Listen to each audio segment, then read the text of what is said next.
entering Open Lines Friday. For today, anything goes. Thank you for your cooperation.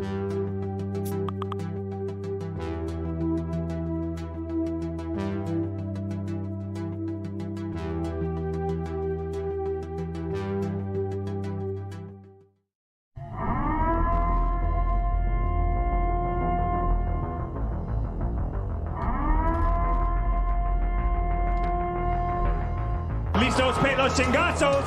Listos pelos chingazos.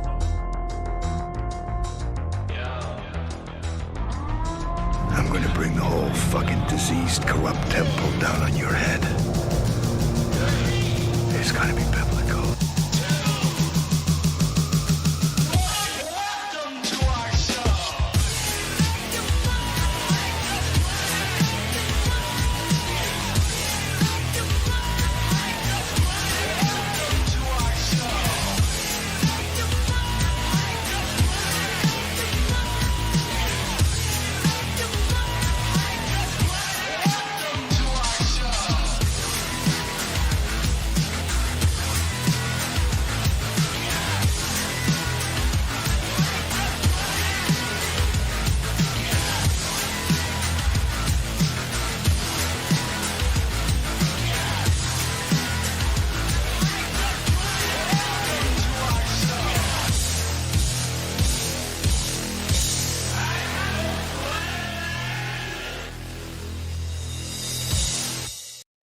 All right, this is King Bucho. Welcome to BDA Boxing, the Boxing Debate Arena. Open Lines Friday. Everybody can join. Everybody should join. Link is in the description of the video. Link will be posted in the chat. First come, first served. So, yeah, because I know how it's going to get later on. I'm going to be flooded with private messages telling me to let them in. Unfortunately, we can't really do that. So better get in now. Link in the description, link in the chat. And let's get this started. We're going to be talking about Teofimo Lopez and his comments, whether they're racist or not. Basically, Teofimo Lopez is on trial. By the end of the show, we will sentence him. Actually, we'll find out if he's guilty or not. Mr. BD in the chat, he says, hit the like. Guys, hit the like. Please hit the like. By the way, this show will not be on Spotify. The Open Lines Fridays, Open Lines, whatever, they're not on Spotify. They're too chaotic. It's not podcast friendly. So they're not uploaded, all right? That's just basically how it is. All right, so don't ask me if the show is going to be uploaded or whatever. It's not. All right, I'm going to join now the Open Lines Friday. We already have Alan R. Alan, welcome to the show. Hey, how's it going, bro? Can you hear me okay? Yes, you're fine. We have Joe as well. Joe, are you there? What's up, buddy? What's up? All right, guys, let's get straight to this topic here. Teofimo Lopez said that, well, he basically told ESPN and Top Rank, whatever, that they can keep their black fighters. And there's a whole thing now going on the internet. You know, they're saying that this guy's a racist. And my point here, actually, I mean, you guys can decide whether he's racist or not. I just want to say that there's double standards because I have a lot of evidence over here where boxers, African-American boxers, have made similar or even worse comments. And I haven't seen anybody from boxing scene losing their minds, calling that fighter racist. And yeah, I'm gonna give you an example. And actually, first, let's get to this Jake Donovan. I think he's from boxing scene. He works at boxing scene. He wrote this tweet. In any other sport, Teofimo would be benched and facing disciplinary action for all the ridiculous and, yes, racist bullshit he and seniors spouted. Instead, this becomes instant press, bad or otherwise, for a championship fight where he'll earn 7-figure payday. So he's basically saying that the comment he made was extremely racist. What do you guys think? Was it racist to say that? I don't see what's racist about it. Okay. Good point. I mean, me neither. I mean, well, let's get to Floyd. Let's get to Floyd. Pucho, the one thing I'll say, and you're right, there is a double standard. It's terrible. You know, when you got black fighters saying things like, I'm not going to lose to a white boy. If any white guy ever said that, he'd be castrated. So, yeah, there's a double standard. It's terrible. Exactly. Too. I have a comment here from Floyd. Floyd said, I think I was just being held back. Sorry, I think I was just held back. I could have been a bigger, quicker draw if I wasn't held back from pay-per-view by Bob Arum. I feel that my first pay-per-view fight should have been with Angel Manfredi. Bob Arum is biased against black fighters. He leans towards Hispanic fighters and keeps them on pay-per-view.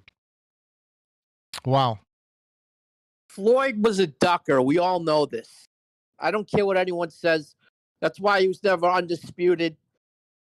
He ducked a lot of fighters, and that's why people didn't like him. Listen, he was great when he was Pretty Boy Floyd, when he had some pop, he knocked guys out. But he still ducked certain fighters. And you only could pretend for so long.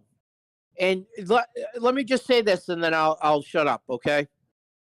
The only reason why Floyd Mayweather fought Manny Pacquiao is because they were at the same basketball game, okay? I think it was the Miami Heat game or the LA Lakers game, right? Yeah, the camera went to Manny Pacquiao, right? And it was on the Jumbotron. People went crazy, right? Then it went right to Floyd Mayweather, and the crowd booed, right? He got so many boos. And then that's when he went up right to Manny Pacquiao and he goes, listen, we need to make this fight. We need to make this fight. And then they made the fight within 3 months. And he said that's where he made the fight because he knew that if he didn't make that fight, his legacy was going to be ruined. And we all know he ducked Pacquiao for 5 years. So that's my... Well, he's acting like his career could have been something more.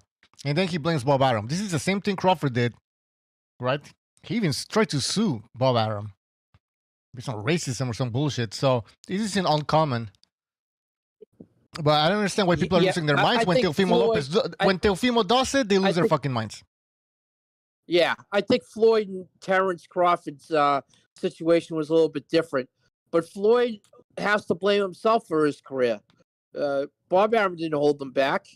It's just because, like I said, Floyd ducked a lot of fighters.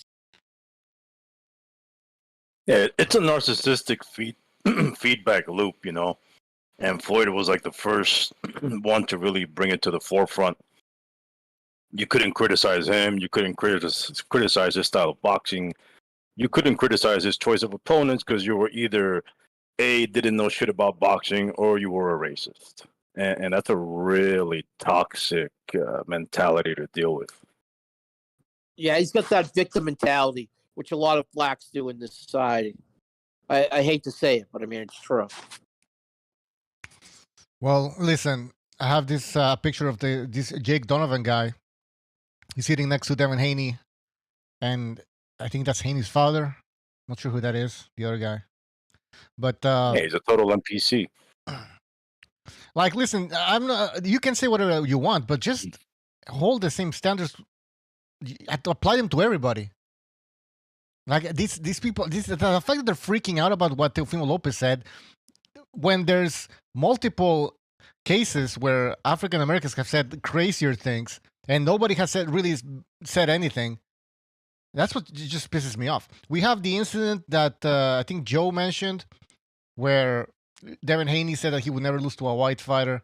We also have here an interview from Deontay Wilder. I'm gonna play it, but hold on. Before I play it, I'm gonna make sure that everybody on Discord can listen to what I'm listening to. Okay, yeah, it's on. All right, you guys, let me know if you can't hear it or anything. I'm gonna play it right now. Here we go. They manipulated us. The Europeans manipulated us. They lied to us. And the Jews supplied the ships. We ain't done nothing. If you guys go hear back in that? history, the white man. Did you guys hear it? Yeah, Barely. we heard it. Okay, I can replay it. I'm gonna replay it. I'm gonna play it over here, so it's gonna be better.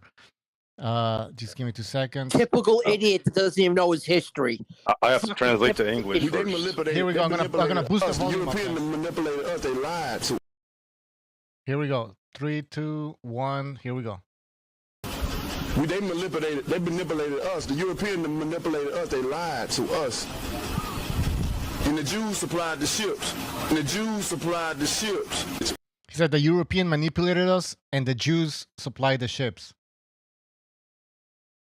And nobody He said doesn't anything. even know that there was black slave owners. I mean, I know. We're not he's a gonna get into fucking that. We're moron. not gonna get into that. I'm just saying that comment.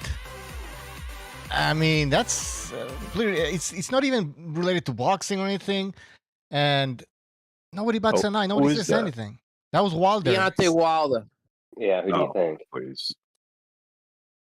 So I don't understand this. Teofimo Lopez, they're making a huge deal, and He's so fucking ignorant too. Like fucking. and this is Deontay not only, Wilder. but even white people are like taking the side, they're against Teofimo Lopez basically. They're not taking his side or anything. They're not.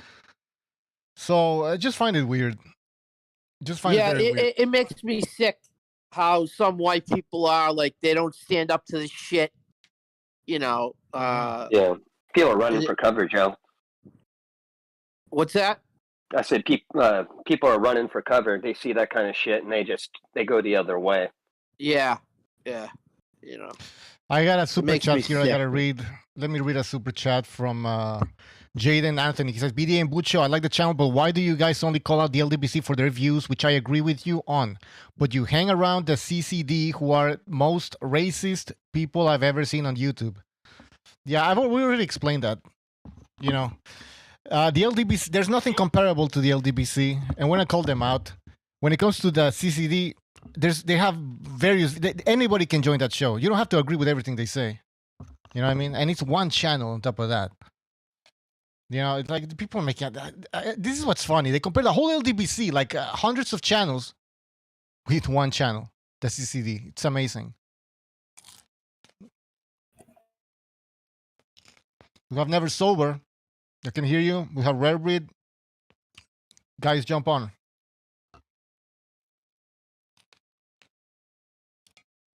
Yeah, look, to Rare Breed's listen, Rare Breed, he makes some good points. You know, it wouldn't be a bad idea to get him on the panel. Do we know what exactly happened to make Teo say this? Hey, what would be bad to have? Who on the panel?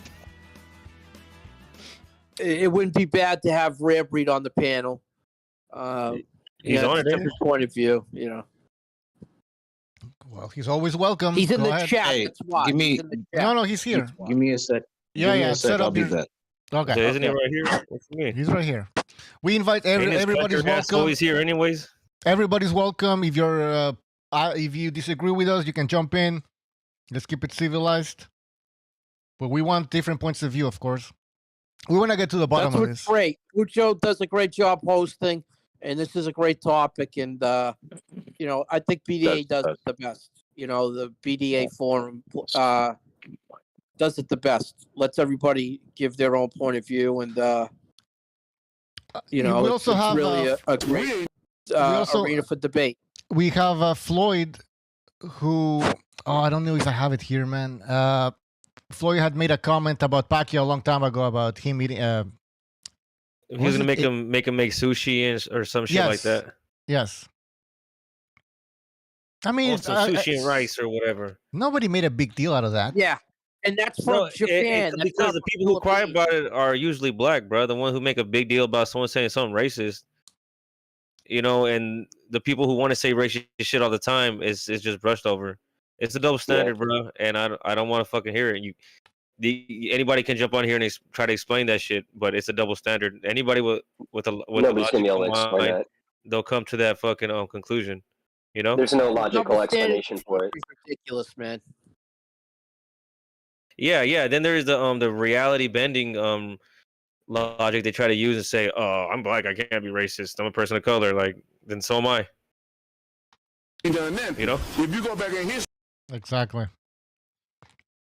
Man, I have this video that it's a compilation of racist things that have been said. Let's just play it a little bit. The white man play the devil. That's Wilder. If they have an opportunity to cheat and they don't cheat, they consider you to be a sucker. Okay, hold on on. Black History Month, and I will refuse to go into any sort of thing about it. We are two human beings. The finger is always pointed on me, but we already know why. Because you see this lovely, smooth black skin, and other people have white privileges. And this white privilege in boxing is very well alive. And a lot of other fighters with the same skin complexion better realize what side they're on. Make me a sushi roll and cook me That's Floyd Mayweather talking about Pacquiao and sushi. some rice. The little room we got the teppanyaki room. You know how it is. They gonna cook that motherfucker with some cats and dogs. This is Bernard Hopkins telling Joe Calzaghe. You know what he said.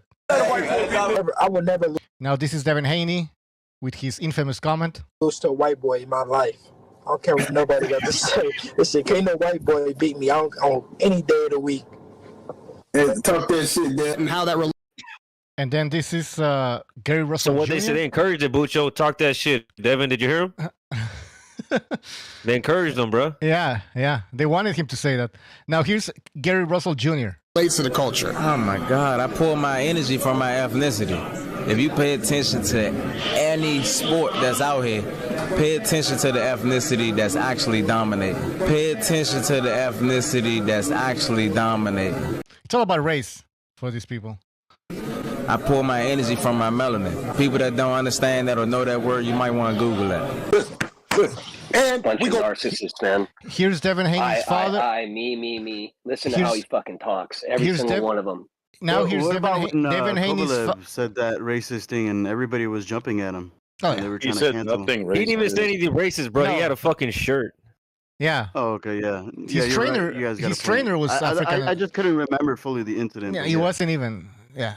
And now here we have Devin Haney on 78 Sports. We gonna put hands and feet on white Jesus whenever the time come, Black. All right, so that's pretty much it. White, black, these buzzwords that they love to use, bro. Come on. Yeah, man. I don't want to hear any of that fucking that hypocritical bullshit, bro. I would love for someone to jump on here and try to talk down about that. Rare Breed, where you at, bro? Hey, I'm right here. What's up? As far as Teofimo's comments, I don't think that was a racist comment. I just think Teofimo was jealous and bitter. That's how I look at it. Interesting. Well, I was asking, do we know the details of why he's saying what he's saying? In a small. Would that make? That's good. Rare Breed. Oh, that's your opinion. Great. What about what you just heard? The videos I played. What do you think about that? Which ones? All of them. You mean like the Gary Russell one? The Gary Russell one. The Haney one. No, that Gary Russell one was very fucking telling. You know, I get my energy from my ethnicity. You know, I mean how can you get more racial than that? We hear Mexican fighters say all the time, that Mexican machismo, la raza. That raza doesn't mean anything. It means your companions. It's like saying my brothers. Mexican fighters are the best in the world. But we hear from everybody. Stop playing victim. No one's playing a victim, bro. I'm saying. Okay, so I'm not, bro. I'm saying if this motherfucker can say it, anybody can say whatever they want. What about the white Jesus? I'm saying don't We're gonna step on white Jesus and then hide behind the wall. What about stepping on white Jesus? And nobody's really making a big deal about this, like. Yeah, bro, people are making a big deal about it. They should talk, man. Nobody's asking for Teofimo to get canceled or lose his. Yes, there are people on the internet saying that shit, bro. That one ball Jake Donovan dude. Nobody cares about that dude. Yeah, this is what's crazy to me. They made so many videos about Tyson Fury, Glovegate with conspiracies, but nobody talks about Terrence Crawford. Imagine if Canelo had some issues with his gloves. How many narratives we're going to be actually was suspended for cheating, so. Yeah, and he paid the price. And he paid the price. And you made a good point. Reverend, you made a good point. Terrence Crawford didn't get suspended. Machismo isn't nothing racial either, by the way. Hey, by the way, don't Mexican fighters that I've got that. It's not Mexican. It's not Mexican fighters. It's all Latino fighters. It's not Look, I Mexican think fighters. Teofimo Lopez is One at a time, Teofimo Lopez man. is whining. Yeah, Teofimo Lopez. This is my take. I feel like Lopez is whining, and I don't think he really realizes what he has. He was given the Loma fight, and now he's given the Taylor fight. That's two undisputed fights.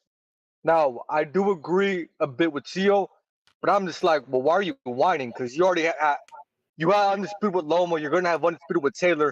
As a matter of fact, Top Rank is treating you better than any other Top Rank fighter. So why the hell were you whining? That's what I don't understand. I feel like he's crying over some dumbass shit. And He's a you know bit of a what? head case.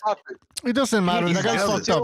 It doesn't matter whether he's. That's not the point. Let me tell you what he's jealous about. It's not about whether he's right or wrong. I don't care if he's right or he's wrong. The point is here that there's double standards. That's what I'm fucking saying. There's double standards.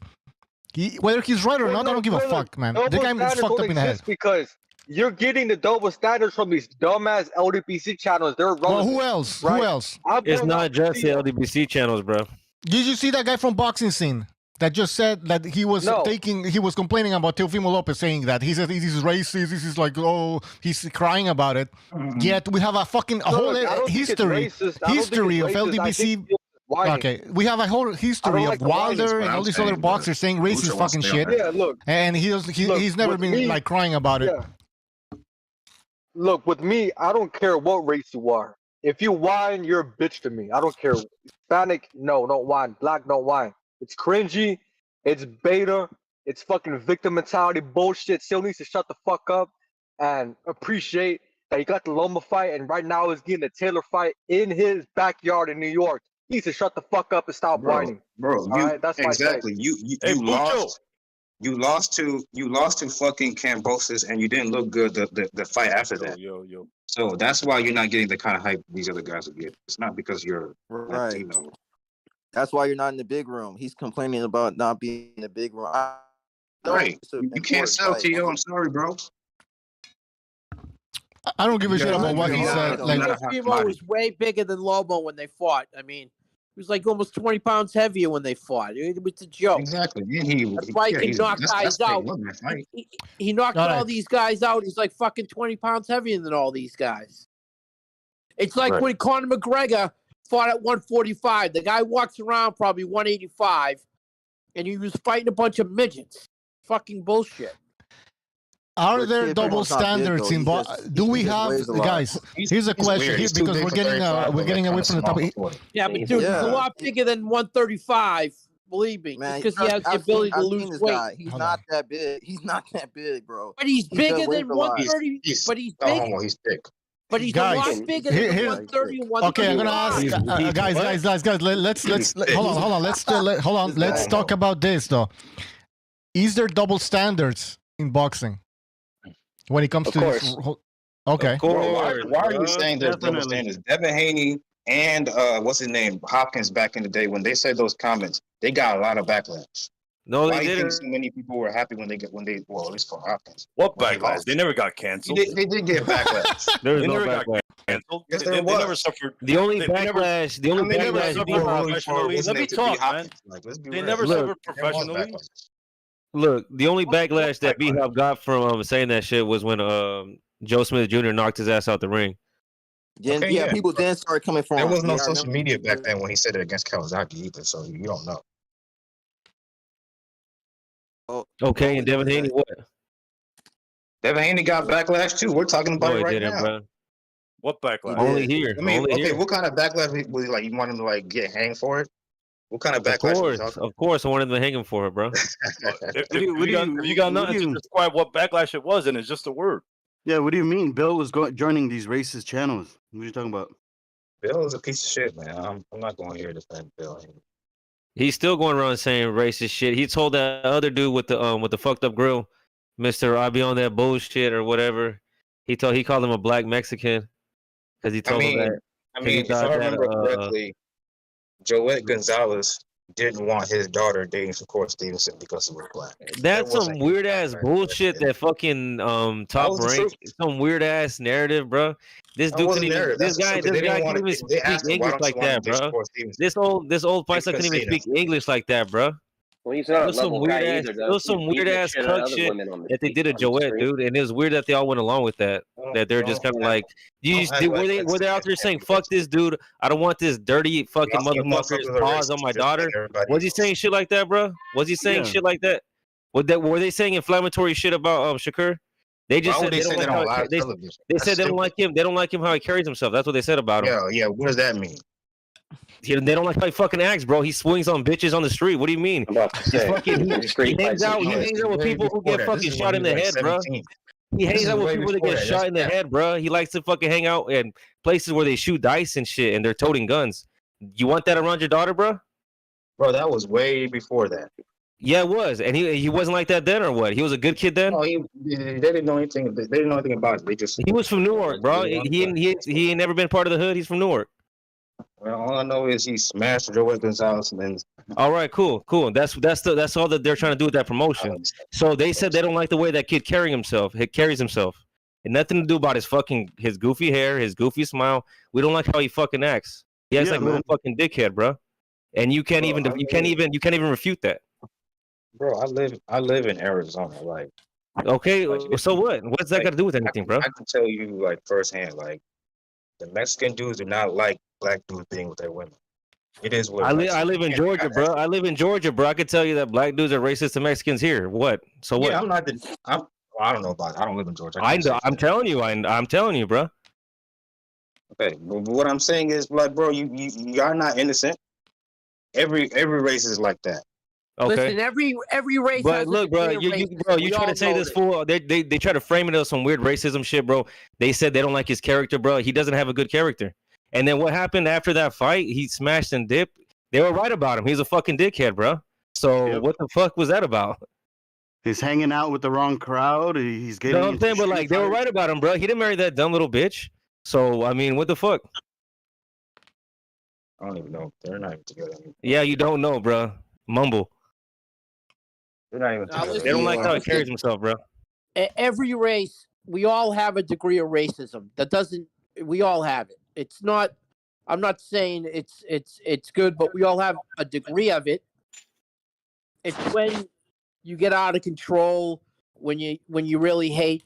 But what Buccio was asking before, there is a double standard in this country, and it's gross. All I'm saying is like the backlash that Teofimo getting is not you're overblown, and you act like it's on CNN, on the cover of ESPN, everywhere. It's not, bro. Nobody cares.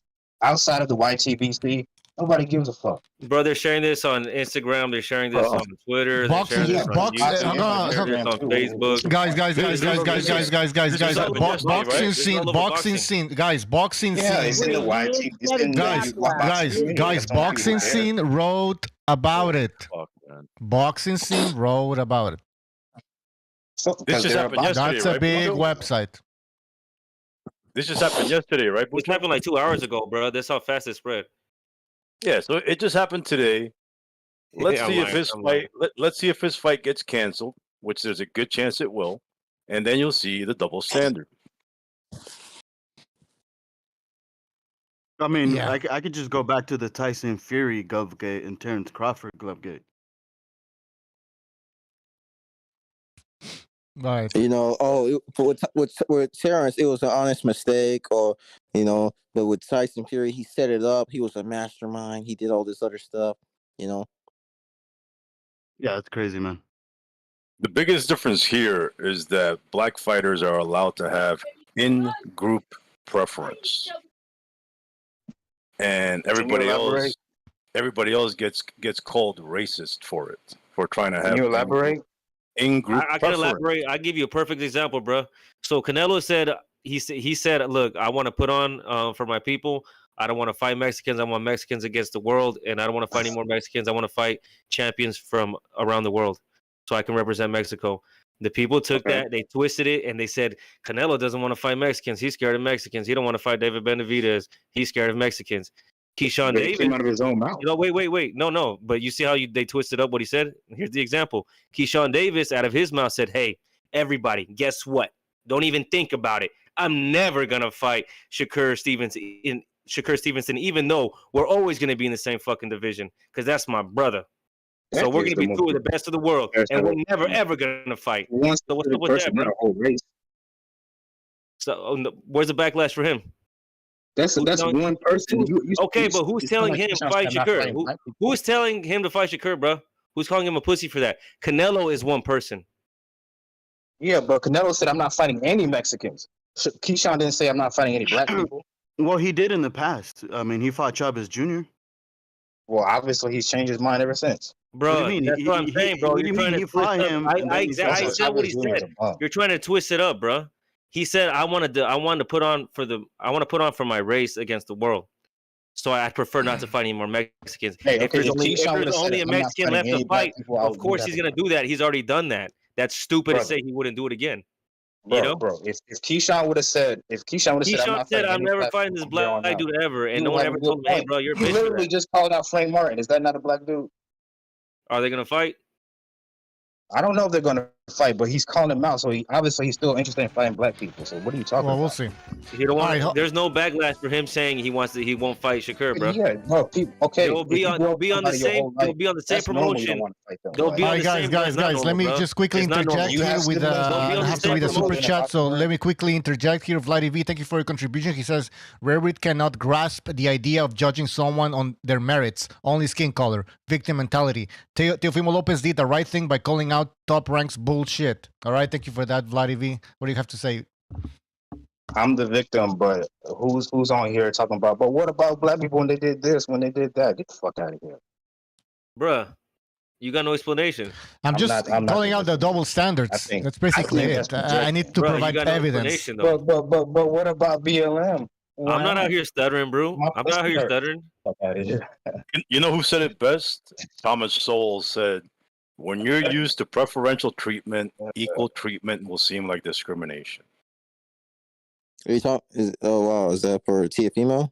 Teofimo is just I know. I don't think he's Listen, I don't even know if Teofimo Lopez is right or wrong, to be honest, because I don't even know if Teofimo Lopez is right or wrong, because his career is not at the top, to be honest. I mean, Shakur, he's falling off and he sees it coming. Yeah, I agree with Redbreed. I kind of agree with you with that, maybe, but that's not the point I'm trying to make, man. My point is, no, I know what point you're trying to make. You're trying to see that that black people are racist all the time and they don't get no type of backlash. Not all blacks. You know what I'm saying? I'm just because listen, that boxing survivor is not even black. When it comes to this, including you, Bucho, you should know better than anybody. Oh please. Hold on. That writer from boxing scene, he's not black, he's white. I don't know what you're talking about. And this guy's writing about this stuff, crying about it, like, oh my God. Throw shit and hide your hand. Okay. Bro, you're literally explaining what fucking black people are doing on Twitter, bro. What are you talking about, dude? Do you lack self-awareness? Do you have no fucking self-awareness, bro? First of all, I don't speak for all black people. And just like you don't speak for all Mexicans. I do. You do? I do. He's been given the right. You're the king of the Mexicans. Thank you, Bucho. Thank you. Yeah. All right. When were you elected? Look, this is what I think about it. I think Teofimo is a little bit. He's pushing it. Yeah. He thinks that. Look, Top Rank has always been behind him. Look, they gave him Heisman night every time. They even put him under. They put him in the big room under like one of Taylor's Crawford shows, so he could get a big highlight win over Richard Comey. And he talked himself into that fight because he never really beat anybody until Richard Comey. So to say that they weren't supporting him, it's just a flat out lie. He just became obsessed with thinking he's the guy over there. That's all it is. Yeah. And then when he fell off, he's seeing other guys getting supported, and he's not getting supported like that. And he's like, hold on. This is supposed to be me. I'm supposed to be the head honcho. That's where Teofimo's at. One thing about sports is that these dudes don't care about what color you are. If you can perform for them and make money for them, they're gonna support you. Teofimo just hasn't performed well his last couple of fights. So why is he surprised that he's not getting the same kind of push as a Shakur or Devin? I mean, it's not like they're racist against Latinos. Look at Emiliano Vargas. He's getting pushed. I'm pretty sure he's Mexican, so like it's not about race. Bro. What about Devin Haney when he was with Eddie Hearn? He was being pushed by Eddie Hearn, and then he just let him go because I guess Here's a better question, bro. What about Tevin Farmer, bro? Oh, Tevin Farmer. Farmer, bro. Tevin fucking Farmer. Millions, and he fucking sucked. Tevin Farmer doesn't. Well, no, he's actually coming back, but Tevin Farmer, he just fell off because he just took a break from boxing. And now That fool was never good like that, bro. But he was boring on top of that. Never sober. That guy was boring. He was getting overpaid, bro. Absolutely. He was, but Eddie, that was Eddie Hearn. Eddie Hearn thought he was gonna. Eddie Hearn thought he was gonna make get into the American market by using a guy like Tevin Farmer, despite the fact that he was fucking boring as hell, man. Exactly. Ray Jackson 50. Who is Tevin Farmer? Exactly, bro. Eddie Hearn doesn't know what the fuck he's doing. Well, this calm down, Leonard. I mean, come on, Eddie Hearn doesn't know what he. I mean, then what the fuck is Al Heyman and the PBC doing and these clowns? I mean, come on. They just made $1 million pay-per-view.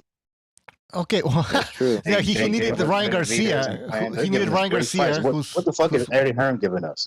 What do you, dude? Come on, man. Come on. Probably the biggest international fucking boxing promotion.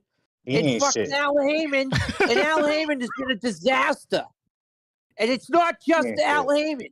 It was Golden Boy, Ryan Garcia. It took two to pick that fucking fight, bro. Can I just say something about Al Heyman? The reason why, and Joe is right. It's not only Al Heyman, all right? We can't just shit on Al Heyman, but the thing is, we have to be extra harsh on Al Heyman because of this reason. That guy had, I don't know how many millions of dollars. How much did he have, Joe? He had $500 million. $500 million. He lost it all.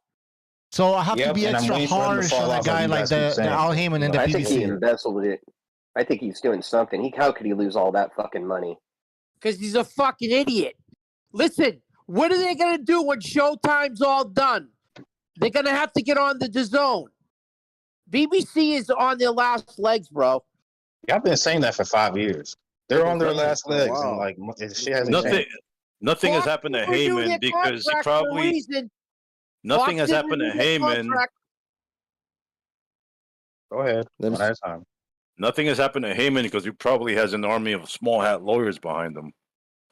Maybe not. I don't know. All right. Jaden in the chat with the super chat. Jaden Anthony, thank you for your contribution. He says, shout out to Rare Breed. You see the hypocrisy. They think you are the LDBC because you see double standards. You can't hate the LDBC for racism and chill with the CCD. Stop the bias. He's obsessed with the CCD. Seriously. Who's? Oh, he's talking about you, Butro. Yeah, that is ironic. Really? You hang out with you know what? Go ahead. Explain yourself. So no other panels you get on shit talking to anybody else from any other race? I'd get on an LDBC panel, but they don't let me in. Of course not. I've been blocked on all this. They keep blocking me, man. I don't know why they keep blocking me. I don't know why they keep blocking me. So I'll say it for you, Bucho. Why do they block me? Look, there are black panels you can join. I can name 3. You can three. I can name more than 3, man. I can name more than 3. 86. I bet you I know this panel freely. Wait, who's? That's the majority. So why are you pretending like there are not black channels where you can join freely, just like this one? Oh, I'm sure they can. They're very small channels. There's probably more of those than they don't have a lot of followers. They're very marginal, fringe. But those channels you're talking about, they're not open panels for anybody, including black people. Okay, so that's the excuse. Okay. You think Boxing Eagle has open panels? How come I can get to the big channels? How come I cannot get to the big ones? The ones that have thousands and thousands. Nobody can. Of course, including me. No, but what are you talking about? By the way, I get blocked in the chat. I can't even be in the chat. That's how exclusive they are. Yep. I've been blocked. I've been banned from their channels years ago. Okay, look. Boxing Eagle was banning a lot of people though. Okay, let's say there's let me just say this. What Rampy said about Eddie Hearn, bro. How many fucking people did they fill in Texas with Billy Joe Saunders and Canelo? They're gonna do another big fight in fucking Mexico. Bro, he's been part of the biggest fucking fights in the past 5 years. What's your name, JDA? What are you talking about? JDA, you could probably fucking promote Canelo. You could do 1 million pay-per-view buys promoting this dude. It's not that hard. I don't think Show up. Look what he did. Look what he did with Anthony Johnson Oh and my God. Klitschko. So now Dude, the promoters are irrelevant. Record-setting event. Yeah, okay. How about building up somebody from the ground like a Tank Davis? That's a much harder to do. Not somebody who's already established. Like Wait, why is that? Mayweather. Why would you bring up Tank Gervonta Davis? It's hard to promote someone like Gervonta Davis. They built him up from the ground below. Canelo was already. Hey, you're acting like fucking Tank Davis is like a pay-per-view star now. Was or was not Canelo already established? What else can I think? Tank Davis did like 70,000 pay-per-view buys or some ridiculous amount. Not Al Heyman. Okay, but was or was not Canelo already basically man-made when Eddie before Hearn he died? joined? Yeah, before he was a star before he joined his own. Basically. Thank you. Yeah, but dude, what he did with that event in Texas was unprecedented, dude. Give me an example of a fighter that Eddie Hearn built from the ground up into a star. Conor Benn. Conor Benn is not a star. Yes, he is. Cheater. Dude, he's a star, bro. What are you talking about? AJ? All right, hold on. Yeah, So, Rare, who built Tank Davis up? AJ's a star too. Bro. Who built Tank Davis? Not American anymore. Who? I don't understand this. Who are you praising here? He was bro. He was a fucking mega superstar. So I don't like even UK. Bro, he also promotes Usyk. Well, Usyk can't really sell like that, but whatever. Yeah, he's a big guy. Guys, Doesn't Eddie promote Taylor? Not his own pencil. I mean, for obvious reasons. Yeah, Usyk can't really sell, but you know he is a very respected champion. Yeah, all right, guys, let me quickly read a super chat. Let me read a super chat from Bushido Key. Thank you for Okai. Thank you for your contribution. He says Ryan did more to promote. Hold on. Ryan, Bushido says Ryan did more to promote Tank Davis than Floyd did. Good point. Facts. Why are we pretending like? Al Heyman promoted that fucking. You motherfuckers will do anything to try to downplay Tank Davis. Because it wasn't. Okay, and Ryan needed Tank Davis. It's not. You think Yeah, Ryan exactly. Yeah, I agree. But that was a big fight. So we gotta give credit to both fighters. We gotta give credit to both fighters. That wasn't a PBC massive. Why are we trying to discredit Tank that it was over 1 million buys? It was Tank Davis's biggest event. His biggest event. You think it's a coincidence? Yeah, same thing for Ryan. Like nobody's trying to. But the difference is nobody's trying to say Tank Davis carried the promotion. What? Nobody is trying to argue Tank Davis carried the promotion. I've been seeing. No, Rare, you'd be surprised. There's some channels doing this. Yeah, by the way, no, they're saying this. Uriah Smith, thank you for your contribution. He says Teofimo Lopez cannot be racist. Teofimo Lopez cannot be racist. He's an oppressed minority. He's a minority. In the United States, he's a minority. So there you have it. I don't think so let me just say something, Rarebit. Who you were talking about Tank Davis becoming a star? Who helped Tank become a star from the ground up? I think Floyd, Ellerby, and the PBC did a good job. It was all Floyd. It was all Floyd. Have they done that? Have they done that with another? Good job building him up. Have they done that with another boxer? I mean, but they've never had anybody as talented as Tank Davis. Is Eddie Hearn a better promoter than whoever helped Tank become a star? If you want to call him a star. Eddie Hearn ain't shit. Eddie Hearn ain't shit. Okay. Jimmy, welcome to the show. But they've only. What's your problem with Eddie Hearn, bro? What's going on, man? No, he puts on trash. He's white. No, he doesn't. No, I don't give a fuck about him being white. Well, I'm sure you don't. I really don't. I told you a million times my favorite athlete of all time is a white dude. Who's that? Tom Brady. Tom Brady? I've said this many times. What a cuck, bro. I guess. So he is. That dude be kissing his kid on the lips. Hey. He's like 10. Yeah. I mean, Canelo was over here groping his daughter.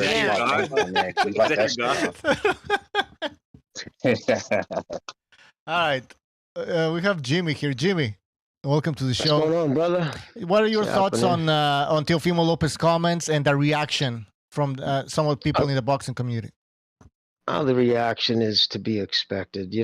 I mean, it's just unbelievable that, like, I don't even know why. Well, first off, he didn't have to say the race. All he had to do was just say, I don't feel they're promoting me. But here's the thing. When Bob was putting all his effort, time, money, attention into Lopez when they were about to go into the Lomachenko fight, remember, he was just coming a couple of fights out of, just got into contender status, whatever. The first success he had, the first taste of success, the first name recognition, when the sport he was the man. After he beat Lomachenko, Teofimo Lopez was the man in boxing. And what's the first thing he did? Okay, Bob, it's time to renegotiate. I need more money. I want pay-per-views. And Bob's like, but you got a contract that's got at least 3 more fights on it. What are you talking about? Nah, time to read. I'm the man, blah, blah, blah. So all of a sudden, because you got your dick kicked in for Gambosos, it's like, Bob did he honestly think he was going to say and do the things he did going back pre-Cambosos and think he was going to be treated with the same kid gloves and you're the man when you've already shown the first sign of wealth, the first sign of any kind of name recognition and power, you turned on the dude. Bob never forgets. He might forget, he might work with you, but he's never going to forget. Like, he'd work again with Crawford, but Crawford, he would never pay him the same. He would never get the same attention. You know what I mean? Like, Bob just is how he's going to be. So, yeah, I believe he feels that way because I'm sure he's not getting the same phone calls he used to get. And there's just a little nuance. I mean, you know, when you're the douchebag in the party, you know, I mean, everybody's been a place when people in that room are not happy with you. You can just sense it. You know what I mean? You can sense when motherfuckers ain't happy with you. You know what I mean? And he knows it, but he's not intelligent enough to articulate it. That being said, there's a whole group of motherfuckers on Twitter, especially boxing Twitter, that is just waiting to yell out racism. Racism. I mean, the same dudes are in there fucking, you know, who just throw around race at every chance they get, but then they use their ethnicity as a shield. And it's all you know, it's just bullshit. It really is. It's sickening. It's just sickening. And yeah, he made his own bed. The worst thing he could have done is have his stupid father, him come out and try to explain himself. First off, you never apologize because the people who are going to come after you for something like that, they don't care if you're going to apologize. In fact, they want you to apologize so they can turn the screws on you even harder because now they got you running. You should have come out and said, if you feel that's racist, you know what? I'll tell you what. See that lump on the left side of my pocket? It's my nuts. Suck it. Straight up. Like, seriously. Fuck it. I'm mad that you're promoting these dudes more than me.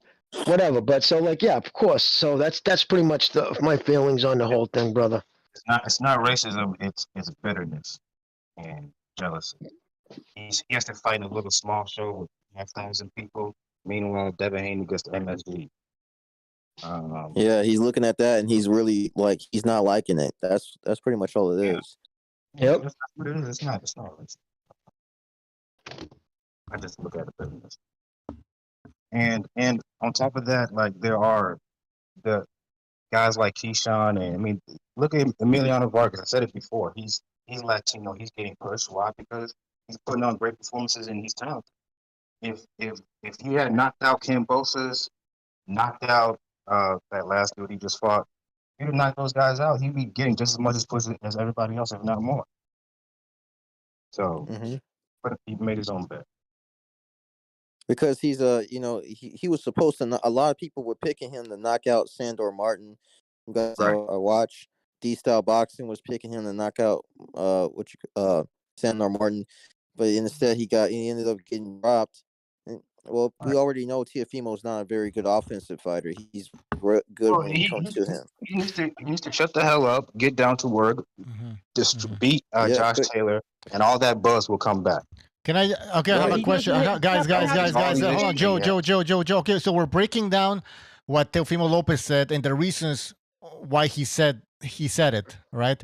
I want to just try to break down some of the things that, like, for example, Devin Haney said about him not losing to a white guy. What's the reasoning behind that? Can somebody explain to me the reasoning behind that? Well, yes, go ahead.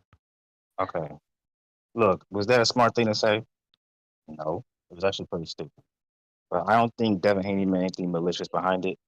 because I can give you an example. When I play on the basketball court, it's normal. Like you see a white guy come on the court, and like everybody, including the other white guys, sometimes just underestimate. It's oh, he's white. You know, he can't play basketball. I'm not losing to this white boy. Like so, it's not meant by anything malicious. It's like that movie. But yeah, you've seen it a million times. So, but it's not. It's like, has anybody seen 8 Mile?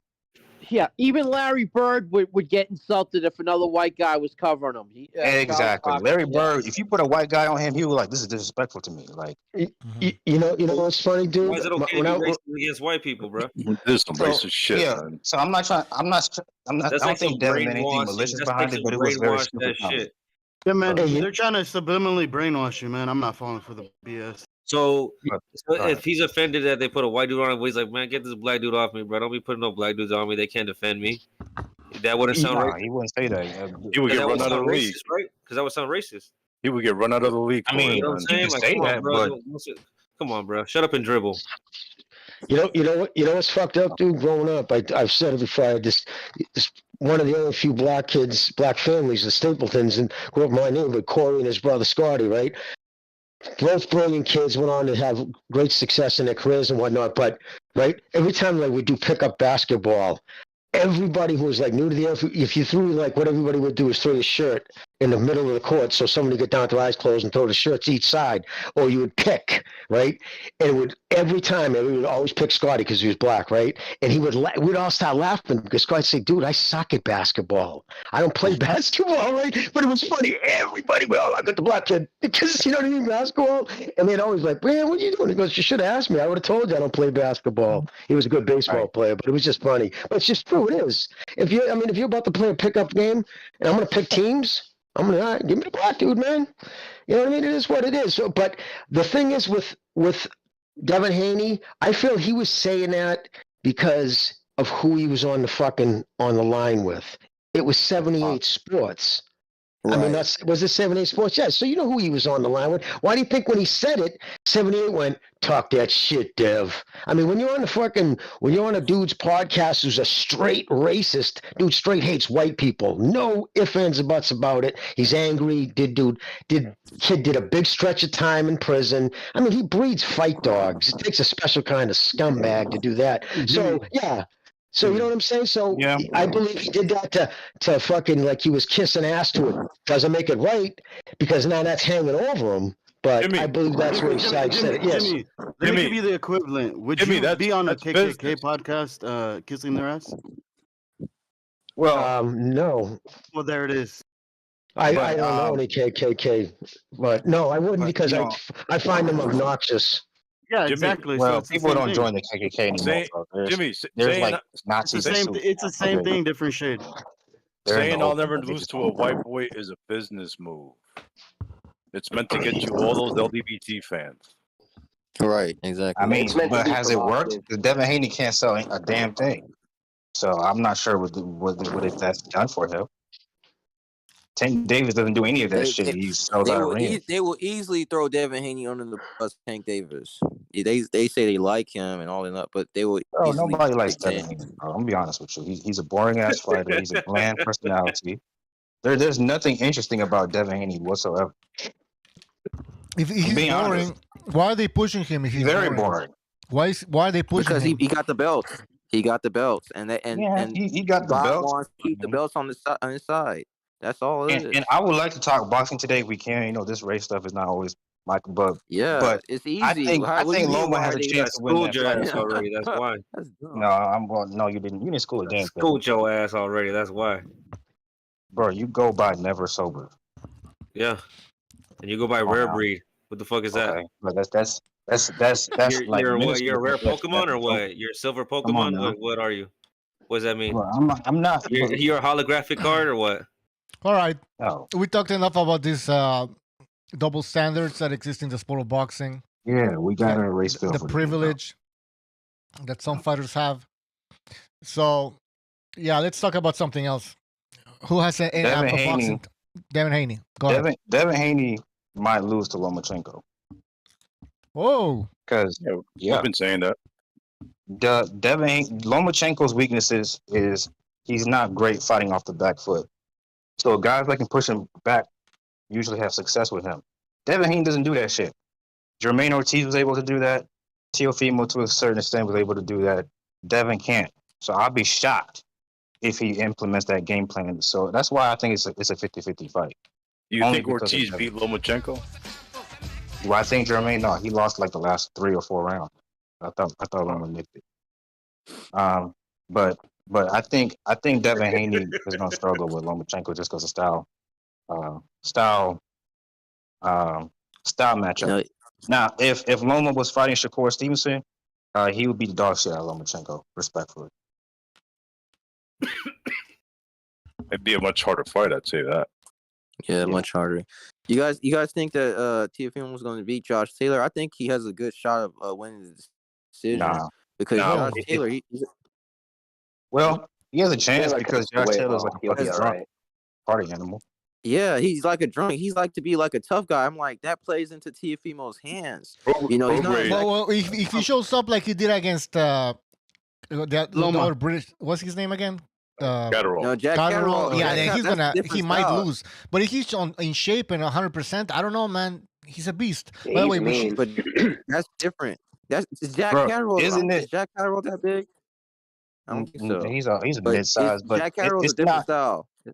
Yeah, but it's not like a red flag to you guys that this dude Josh Taylor went undisputed, did everything he could do at 140, and refuses to go up to 147. That's not a red flag.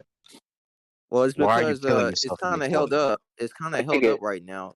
I think it's good to kind of establish the division a little bit. I know what you're saying. He should move up, but I think there's nothing wrong with getting all the belts and then getting a couple wins underneath it. To establish what you did there. Who the hell wants to move up right away? You're supposed to defend it. And maybe there's no guarantee that he would fight Crawford. So he's like, why would I move up if I don't get the Crawford fight? Who knows? We're just speculating. By the way, Bushido Kai, thank you for your contribution. He says, I got ticket for the Lomachenko versus Devin Haney fight. Pretty cheap seats, to be honest. I'm glad he can sell seats. That's good. That's a good fight. Absolutely, man. Yeah, that's great good for point. the fans. What I know about Taylor Lopez is that Prograis is already warning Lopez. Yep. About what? That he's going to lose. I don't know. I don't know. But look, all I say is that his style favors Teofimo because he doesn't really use his jab like that. It's like a rangefinder. Like he uses it to get inside, and like if you get inside, that's what he wants you to get close to him. He wants you to be close so he can hit you. He's not exactly using angles all the time. Teo can't fight on the inside, bro. I don't think you guys think Teo has enough power to drop him with one shot? Hell no. Yes. I don't think so. No, at 135 he did. The Catterall kid was able to do it. I'm pretty sure Teofimo Catterall did it. Yeah. If Lopez caught him clean, pulled in the beginning, anybody really can drop somebody. But it depends how hard you hit him. But he's got power. He can crack. You know what I mean? But I'm curious to see Taylor. I think. I mean, I kind of predicted this 2 years ago, which wasn't no Nostradamus thing because the kid wasn't fighting. You can't fight once a year and expect your fucking skills not to erode. And we've literally watched his skills erode. It's going to be a year since he fought Jack Catterall. Exactly. So what does he fought? Once, twice in the last 3 years? Twice? I mean, it's fucking ridiculous. I mean, it's just becoming such a fucking joke. I mean, I haven't rewatched the Garcia. Now when we rewatched it, it's like the way his punch selection, he threw the wrong punches at the wrong time. The way he turned his back, it's like he learned how to box on a video game. You know what I'm saying? And now I know why he was told, like, Oscar said, I remember back in December and January, Oscar like, no, he's crazy. I don't want this fight, man. He needs to fucking take he needs another warm-up, maybe 2. Saying the same thing I was saying. I really wasn't paying too close attention then. Somebody sent me all those links, and he was ready for me to get it. Nope, I'm going to do it. I'm ready for it. I don't need no warm-ups. I just think this kid fucking was drinking his own Kool-Aid. He had no answers. And the fact of him say he was bored in there and this bunch of dumb shit, I don't buy that Oscar didn't show up because of his life was being threatened. I think he was pissed at fucking Garcia because I don't think he wanted him to take that fight. But Jimmy, that's just Jimmy. Yes. I'll be honest with you. I think they got their bang for their buck with Ryan Garcia. They moved him perfectly. I try to tell you guys a million times. There's a reason why he's been in 2 weight classes and has yet to challenge for a real belt. They know what he is. He's limited. So the fact that you got to fight with Tank Davis and made $1 million allegedly on pay-per-views, you got the most you could out of this. Rarebit, which belt? Who was he going to challenge for? So. No, I don't think so. Man. He was going to challenge. I don't think Ryan Garcia is good. I'm sorry. He relies on his physical abilities, and that's it. But look about his other intangibles that he brings to the table. He has a large social media presence. He's obviously a good-looking kid. All the fucking women like him. You know, you can promote this guy. You can promote this guy really easy, even if he's not even good at boxing. If they were smart, they wouldn't have put him in there that soon. He has if they hadn't have, he would have lost by now, and then his stock would fell. And you can't sell it. Are you saying Ryan's career is over? No, but he should. As far as fighting the elite, yeah. Why? Because why? But no, Rebel, why? Because he lost Tank Davis. Seriously hurt. Well, Bucho, it's simple. What? Bucho is simple. Mm-hmm. You put him in there with the mid-level guys, he has a chance. But against any of the elites, he's going to get destroyed. Especially at 140, where he doesn't have a size advantage. Are you kidding me? Huh? Based on the Tank Davis fight, it's like you're making a huge fucking. I'm not trying to be disrespectful. But were you impressed by Ryan Garcia's performance? I wasn't impressed with his performance, and I wasn't impressed with Tank either. The guy was throwing like two shots a fight. That guy, like, he's gonna get. You're talking about somebody getting exposed. You're talking about somebody getting exposed. I'm telling you, Tank is gonna get exposed. Tank is gonna get exposed. Like you did say that, by the way, you're out of your mind. This was Tank Davis. This was Tank Davis's biggest fight. This was Tank Davis's biggest fight. The Ryan Garcia you're criticizing. The Ryan Garcia you're criticizing that he should retire. This is Tank Davis's biggest fight. What does that tell you? Man? You're out of your mind. Let me respond to Bucho real quick. I'm out. Hey, so Bucho, I told you a long time ago. To me, low key, Tank Davis fighting Ryan Garcia was a cherry pick, and you guys thought I was talking crazy, and now you see why. The dude has no skills. I don't just say that shit just to say it because maybe you think I'm being biased because no he's not skills. Black. You just don't like you don't know boxing. You just look at the stoppage and you make a conclusion. This is what happens with like people who like Deontay. This is the same analysis. This is the same analysis Deontay Wilder's make. Look. They just look at the ending of a fight. And they reach a conclusion based on that. No, look at the whole shit. Look at his whole career. He has no skills. He stopped him with a punch. He's got terrible. That's not how it works, Ray. He's got skills. But hold on. He's got speed and power. I'm not saying Ryan Garcia is going to become a world champion. Yeah. Okay. He's got natural ability. I'll give him that. Only take him so far. World-class skills here, you guys. Come on, who are we kidding? Ryan Garcia's got that fast left hook. He doesn't have world-class skills. If you can't find a way to land it and make the adjustment to start landing something else, or at least use the reach to your advantage, your God-given advantage, which is reach against Tank, then you don't deserve to be in the ring, man. I mean, I don't know. I was not impressed by either guy. Less impressed by Ryan Garcia. I have to agree with Bucho on that point. But more to Rare Breach's point, though. I don't remember any show. I don't remember any stream that BDA has done, right, or Bucho has done, where anyone was like, "Oh my God, Garcia is going to destroy this kid. Like this is not even a contest." Nobody said that. Man. I said it was a 50-50 No, nobody said that. I mean, I chose Tank to win the fight based on, I don't know, based on like if Garcia would have gone on to fight other guys more top level after the Luke Campbell fight, which. You know, to be fair, at that time, he was on his way. He was on a right trajectory, and then he fucked all that up. So I kind of didn't believe in the kid too much. You know, I had maybe at best 50-50. I said Tank Davis was going to destroy him. I'm the one who said it. That's fine. But I think... what did you say, JDA? Mexican delusion? You did say that. On Ryan's side, we were saying, well, can Ryan land the left hook? Can Ryan, throw the jab? Can Ryan land the right hand? Ryan rocked his ass. We were saying, can he do these things? And if he can do these things, he might be successful. Like Jimmy said, Jimmy said this. Jimmy, I listened to the last show. I wasn't there, but I listened to it after. What you said about what you saw of Ryan Garcia in the second round. I know it was only the second round, but this is what I was expecting Ryan to do throughout the whole fucking fight. He dominated fucking that. He was Tank was holding. Yeah, but the difference is Jimmy, just like you, wanted Ryan to win, but he didn't go with his heart. He went with his head. Who's saying I went through my heart? Like you're just making an assumption. You did. There's no way you went with your head and picked Ryan Garcia. Doesn't make unless you know anything about boxing. That's your opinion, and you're wrong. I'll just say that. I know what I think. Yeah. Well, several people that do know something about boxing have made videos basically saying the exact same thing a lot of us said after the fight. This kid was beating the shit out of Tank with his length and his jab and throwing the right in the first round. Why did he stop? Everybody said the same thing, man. Mm-hmm.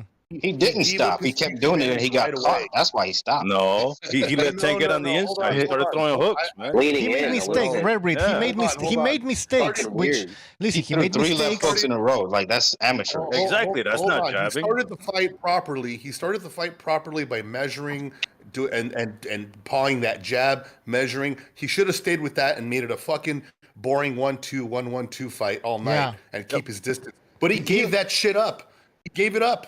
Yeah, he went crazy. He went crazy, and then he got caught, and everything changed after that. Before everyone else shits all over Ryan, bro, if this fight was at 140, it'd be a lot fucking different. Well, we're gonna get that's a Barrios just said that he had a rehydration clause as well. Interesting.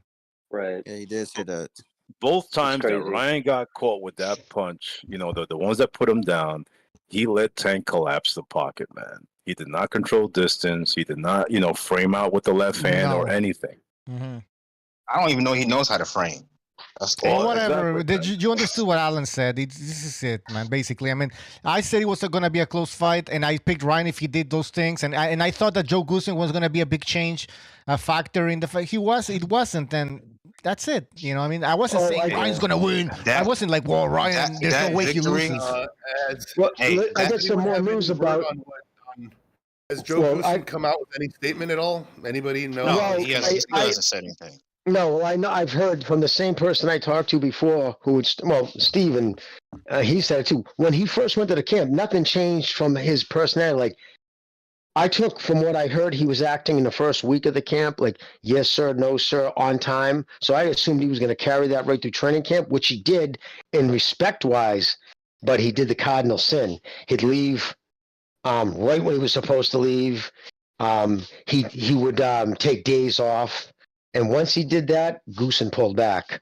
Then it was like, okay, like he just wasn't, I think that's why Goosen wasn't there after the training camp. And I'd be highly surprised if Goosen's in his corner again, and that would be his decision. I don't think he's going to want to train him again because I personally don't think he thinks the kid's hot's in it. Because remember, like I didn't realize how many people he's endorsed by major corporations.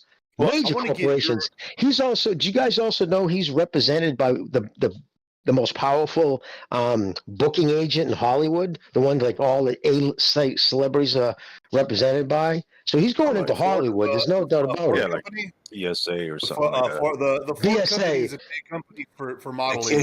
Modeling. Yeah, I think somebody just said what it was. Yeah, something like that, like CSA. I wanted to ask you guys, hey, Bucho, Ryan Garcia has no future as a champion. So unless he must become like a journeyman, he should retire, bro, because he doesn't have it. All right. That's actually good to know. In your opinion, whoever wants to answer this question is, what guy do you think would correct his fundamentals and maybe get him to have more patience? Like, what trainer does he have to have? Jesus. I don't think it's a trainer. No, I mean these guys are acting like he's Deontay Wilder. People are acting like Ryan Garcia is Deontay Wilder, who can't even. He's not far behind. He's not. No, you're crazy. Out of your mind, Redbreed. You're out of your fucking mind. You're out of your mind. You're out of your mind. He's not like Deontay Wilder. He's far from like Deontay Wilder. I mean, Jesus Christ. Just look at the fights with Tyson Fury. I bet you if you gave those two an IQ test, Ryan would have at least 10 points over Deontay Wilder, easy. Maybe, but we're talking about boxing. Easy, man. No, seriously. What's that Cuban guy? The Cuban trainer? There's a Cuban trainer that stresses the fundamentals. What's his name? Bro, he's too far behind. There's only so much a trainer can do. You can't create miracles. Yeah, that's true. You can't turn shit into wine overnight. It's over. Like he's 25 years old. If you don't got it by now, you're not gonna learn it. Well, Jimmy, Jimmy unraveled this whole thing with what he said before, though. And it goes back to a point that I've made in the past. I've said it. Social media has ruined these kids, man. I bet you that if it wasn't for social media, Ryan Garcia would be a much better fighter, man. Yeah, he's true. Some of these kids actually fight. Look at Keyshawn Davis. That he has real skills. Even Emiliano Vargas, the Vargas kid, he has real skills. I don't think. By the way, he's still a little pretty boy too, just like Ryan Garcia, but he can actually fight. We gotta see these fighters. We don't know. They're flashy. Also, we gotta be careful with the flashiness of these fighters. And they're so good because we've seen throughout history some of these flashy fighters. They fight some random guy that just comes forward, and they get exposed. So I'm not gonna. The unfortunate part of today's landscape is that social media is crucial to your success to some degree, and you have to exploit it to its fullest potential. I think that the only thing we have to find is a right combination of somebody that has grit, somebody that has that determination, the talent, and is trainable and has the discipline. Now, Ryan Garcia has the talent; he's just not disciplined. We need to have somebody out there that is, and if you can utilize all of that and utilize social media, you could be the next face of boxing in this landscape, because people do respond to social media. Unfortunate as it sounds to some of us that maybe hate social media, that's just the way it is now. You kind of need it as a tool. It's a marketing tool if you want to push your brand, your message, whatever you're trying to sell, sex appeal, whatever it is. You need social media nowadays. It's very important. He has natural ability, but the talent, I don't know about talent. To me, that's besides the point.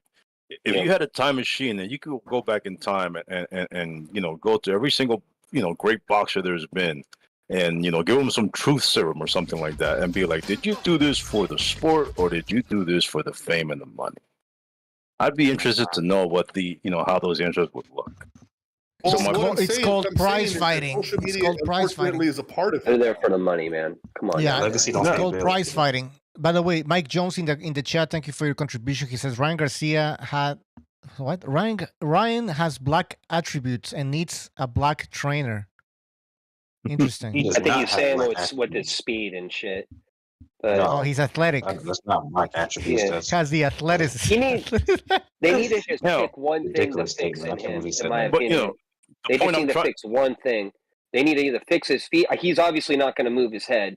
So they need to get him to move his fucking feet more and start angling out, when people start attacking him. But if he's not going to do any of that shit, of course he's not going to have any success.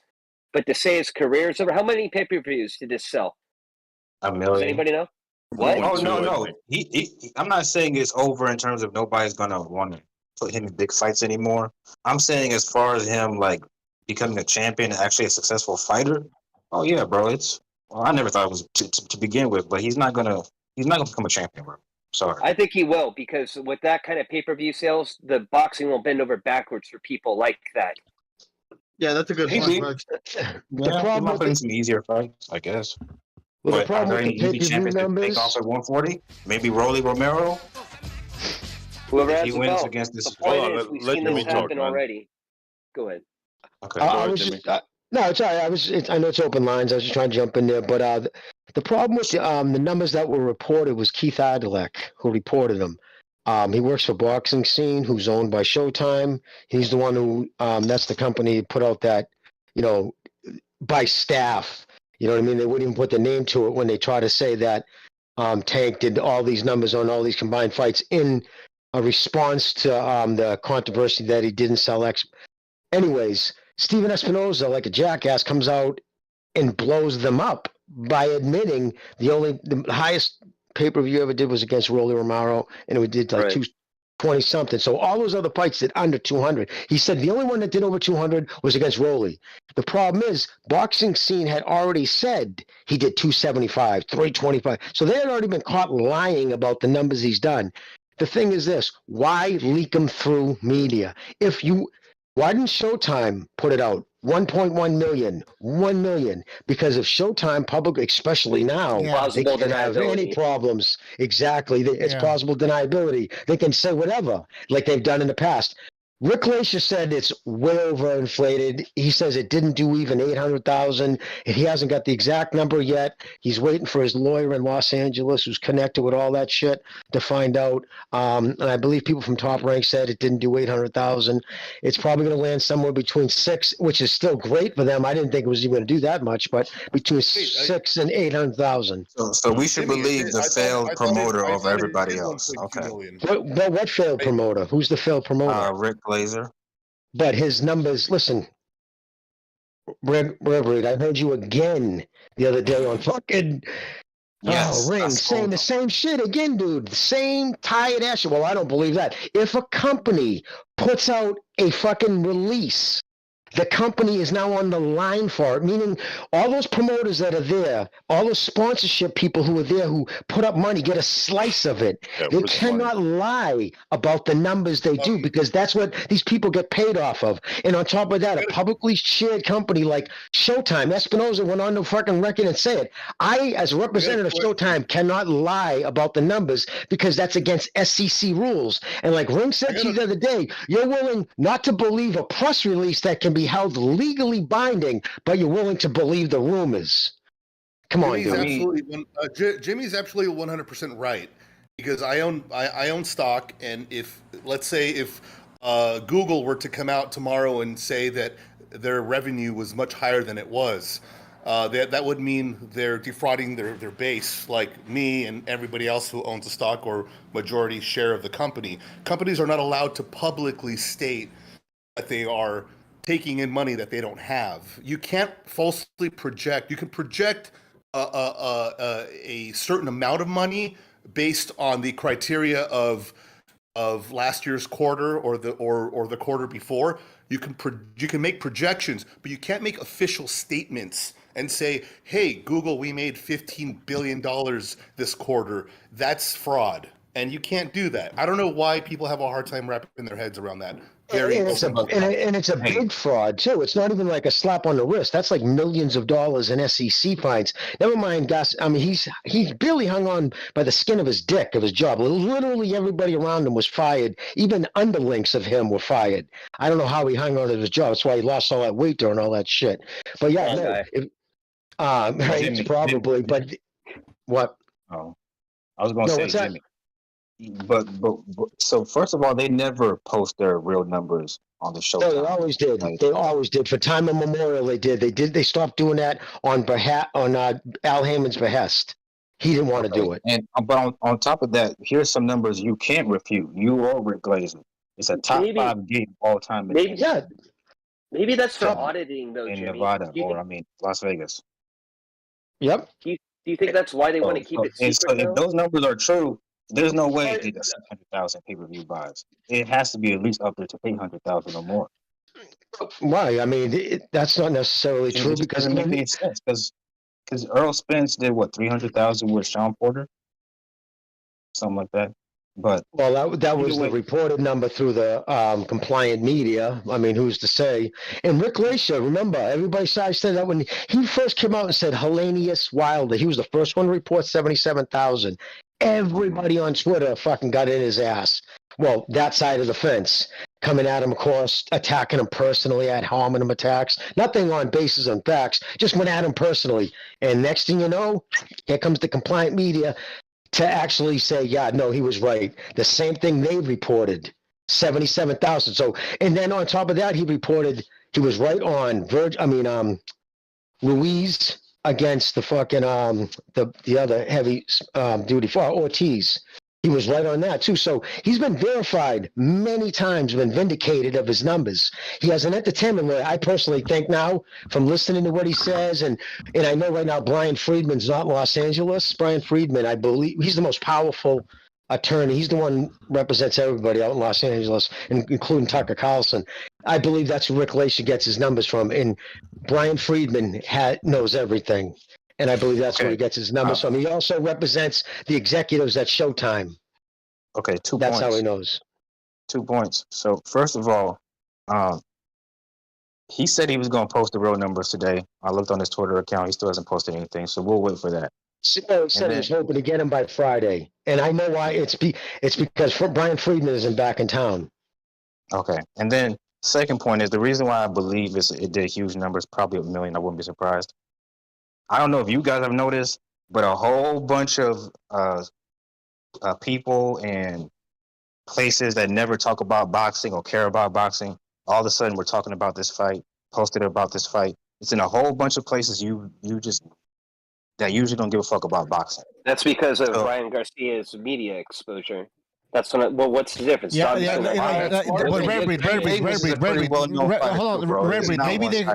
maybe they heard about the outcome of the fight, but they didn't buy the fight. Maybe they just heard. I know Ryan Garcia. Yeah, you know what I mean. We have to wait and see if they bought the fight. For a fight to do bad. What is wrong with you? No, Rarebit, I'm just giving you another opinion here. I want the fight to do good. Rarebit, I want the fight to do 3 fucking million. I want the fight to do 3 fucking million because I know it's good for the sport. I'm just telling you that maybe they didn't buy the fight. They just know what happened. All right, Rarebit, you know what I'm thinking. Anyways, let me read it. Okay, Rarebit. If it involves Tank Davis and Al Heyman, you want the fight to fair. That's the truth. All right, Rarebit. Hold on. Let me read a super. Okay. Let me read a super chat. Bushido Kai, thank you for your contribution. He says Freddie Roach changed that 23-year-old Manny Pacquiao for the better. Before Freddie, Manny Pacquiao was a crazy fighter that relied on natural ability. Yeah, this is something Bushido keeps mentioning. He mentioned it last time. What do you guys think about that? Like, because we're talking about he's right. Yeah. Go ahead. Don't disrespect Manny Pacquiao like this. Comparing to Ryan Garcia. One of the coaches at the gym was talking about that, and it's really funny that came up right now because the first name he mentioned when we talked about this, he said that Freddie Roach would probably help him fix his fundamentals. That's probably his best bet.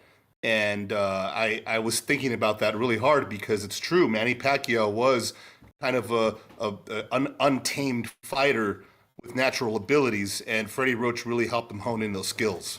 Although he still had a lot of that wild ability, but he really managed to help him with his timing, pick his shots, and use that jab. And he developed his right hand. I think that Ryan Garcia could use.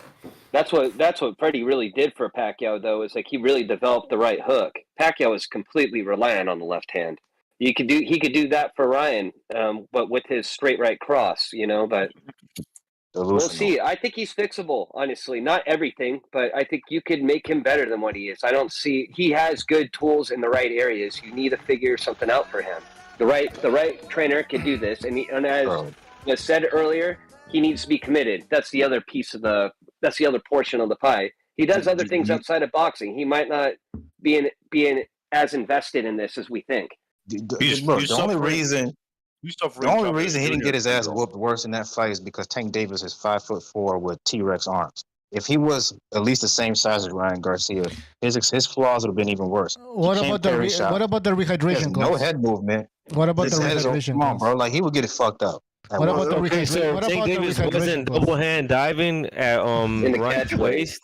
Bro, like stop being biased for your fighter for a second and look at the truth. Well, look, bro, you're trying to act like Ryan didn't land no punches, bro. In that second round, of course he landed some punches. It's boxing. He should Tank ducked his head, put his arms out, and dove towards Ryan. Yeah, why was he grabbing like that? It was pathetic. He folded his ass like a lawn chair. You're talking about somebody not becoming a champion at some. I mean, Tank Davis, he only has a 130 belt. I mean, Tank's not gonna become anything. Look, if you want a Mexican fighter that to believe in, root for Rayo Maratala. That guy actually has skills.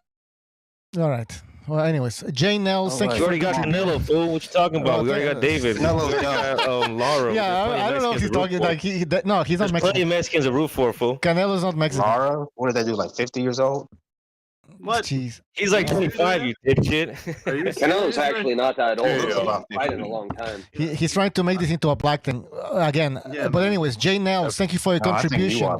Jay Nels, thank you for your contribution. He says even the classy acting Anthony Joshua has said racist shit in the past, and nobody says anything. Oh yeah, I forgot to add Joshua into the mix. But he's not African American. I mean, didn't Tyson Fury say some shit about Jewish people? Like they all said some crazy. Oh yeah, and they were all over him. Sky Sports. Sky News, whatever. Who else was there? Everybody was talking about it. People forgot about it now. Nobody cares. That's the United Kingdom, so I didn't bring up any British boxers. So you guys might want to just call them small hats because they keep saying that the J word. They'll small hats. They'll shut down the channel. Oh yeah. Oh, we have Black Chibi. We got Black Chibi. FYI, if you take a look at the number one Devin Haney fan. Hey, can you hear Yo, me? what's good? Just Black Chibi. I can hear you, Alan. FYI, if you take a look at Josh Taylor's box rec, it lists his status as inactive. Oh shit, it's true. Gary Russell did it. Well, Gary. So, did you technically, guys? it's fair. He doesn't do shit. He doesn't so of do course, shit. that's fine. They should strip his ass then. Hey, I got a comment here that's actually interesting. Another comment that's interesting. Bushido Kid says racism makes boxing fights more fun. Is that true, guys? No. As long as it doesn't turn toxic, I don't mind you rooting for your home team or your race or whatever. But it makes it a lot more fun. It always turns toxic. You know, to be honest with you, like I kind of miss when Canelo was on top because it used to be more fun to not like him, but now it's not fun anymore. Top, bro. What you talking about? Damn. No, I was talking about like the racism in boxing and whatnot. I was saying like They're still coming after Canelo's head, bro. As soon as he fights, they're coming after his head too, bro. So don't worry about it. Yeah, man, I can't wait for that John Ryder fight, bro. I've been waiting. Yeah, for he's that gonna whoop some ass. Yeah, man, it's gonna be. And I tell you what, what you're not gonna see Canelo doing. I tell you what you're not gonna see Canelo doing in a form of defense is ducking his head and putting his hands out and diving forward. Could you imagine Canelo doing that? That'd be so fucking funny. Is y'all being sarcastic right now about that fight? No shit, like TB. Yeah, you're on to something here, buddy. No, I'm being factual. You're not gonna see Canelo do no gay shit like that. Duck his head. Yeah, put his hands out, Canelo has no head. forward. He never moves shit out the way. He just stands about shit like a before that. robot. Yeah, he rolls with the punches. What you mean? Yeah, that's what he does. Yeah, like he has no head movement whatsoever. He's never ducked. Canelo has no head movement. Are you retarded, bro? I'm being waist movement, which moves your head. I don't know. I mean, it's kind of the same fucking thing. But Canelo actually has excellent head movement. He just doesn't have I'm being sarcastic, goddammit. This guy's an Danny idiot. Jacobs, bro. Tell that to Danny Jacobs. I'm being sarcastic. Of course, he has great head movement. But I'm saying you've never seen Canelo duck a punch before. I never seen him dive at somebody's crotch. No.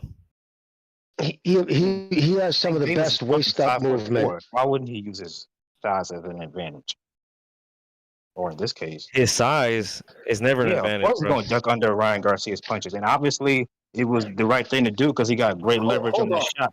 Did I just hear somebody say that? Did I just hear somebody say Canelo doesn't have head movement? All right, you watch boxing.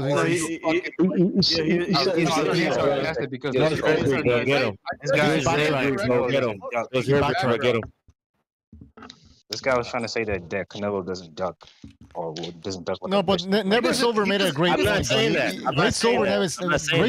Never Silver made a great point. You're never gonna see Canelo. You're never gonna see Canelo grab somebody like that.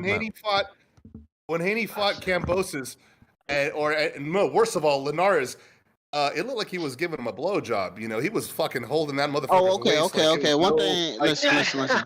It was ridiculous, dude. And then this weekend, how did he go from St. Davis on to Dear Life in the second round? That's the I've never American seen style. Canelo do that shit.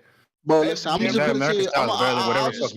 I'll just put it to you like this. I don't know, man. I'm an objective observer here. I've never seen him hold anyone like that. That's ridiculous. How are you going to say the American style and you live here, Never Sobers? I'm pretty sure you're not a foreigner.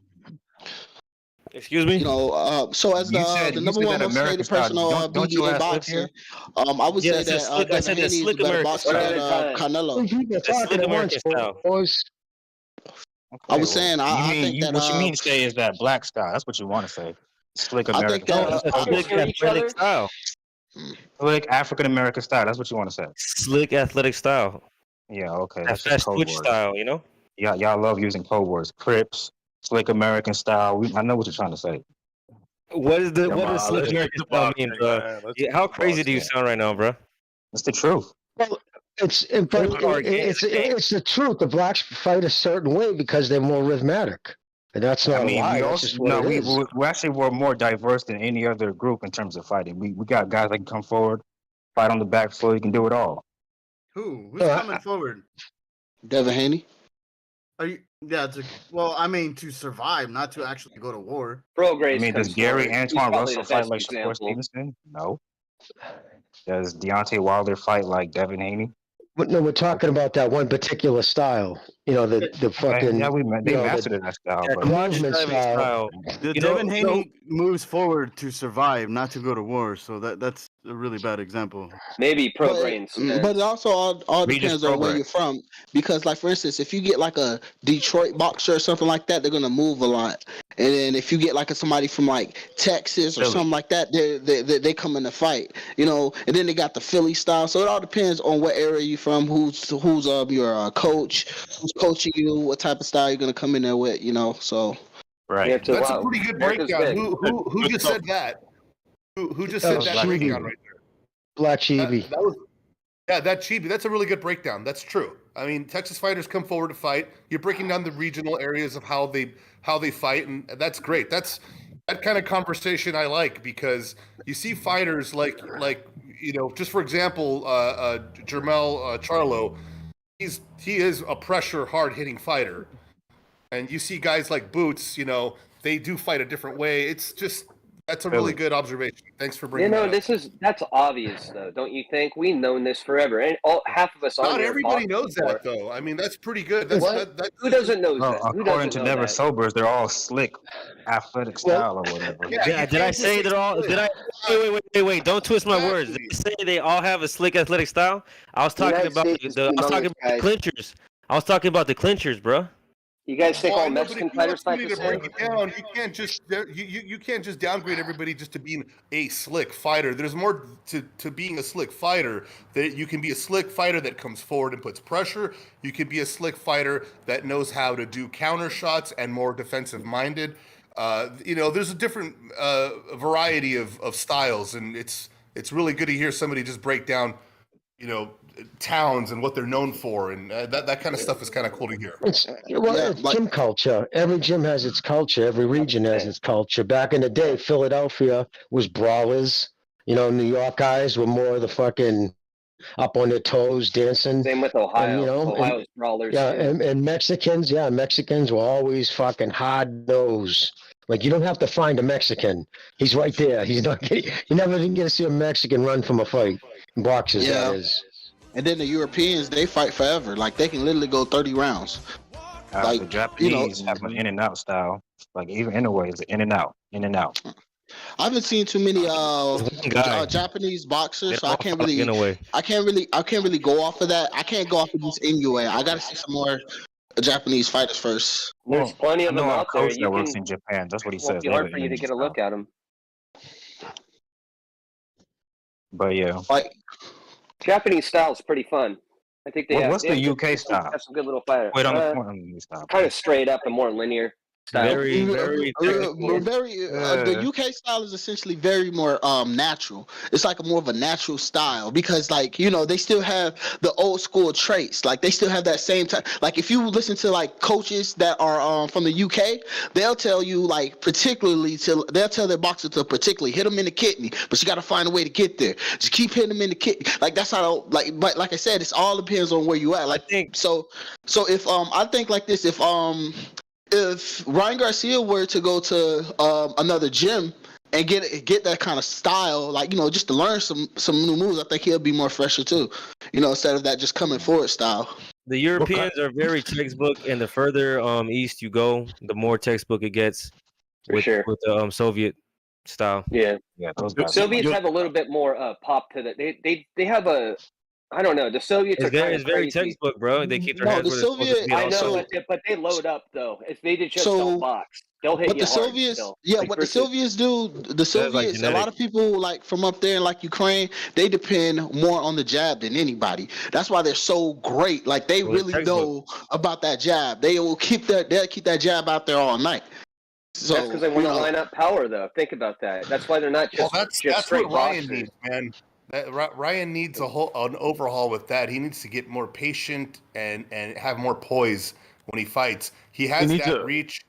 He's got that. He does have power in the right hand too. When he throws those straight rights, he has power in that right hand. He needs to develop how to land it. Just because you have power, doesn't mean you're gonna fucking know how to land it. You gotta learn how to land. They need to do what they did with Pacquiao, man. They need to so start what you're saying is all you need combinations. more than just power and speed to win fights. Let me be more specific. He needs a long range power jab and a mid range power jab.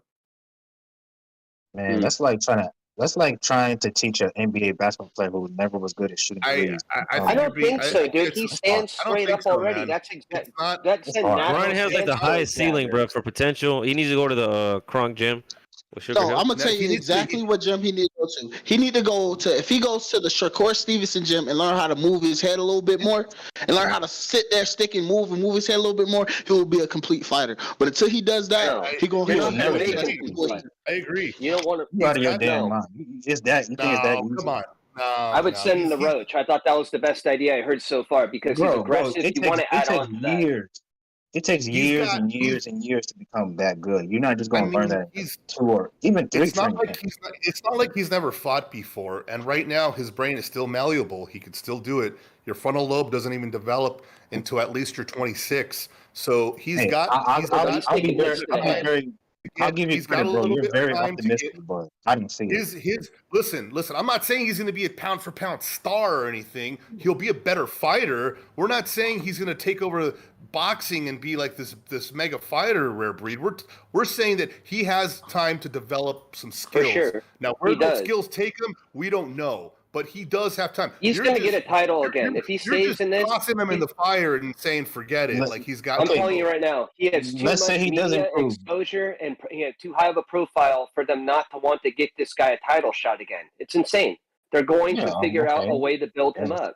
They're going. Yeah, but let's say he does improve. That would in turn that the other guys don't improve. They're going to get better too. And if they're at a higher level, maybe his next fight won't be at a catch weight, with a rehydration clause, maybe he won't have so many things working against him, and he'll perform better.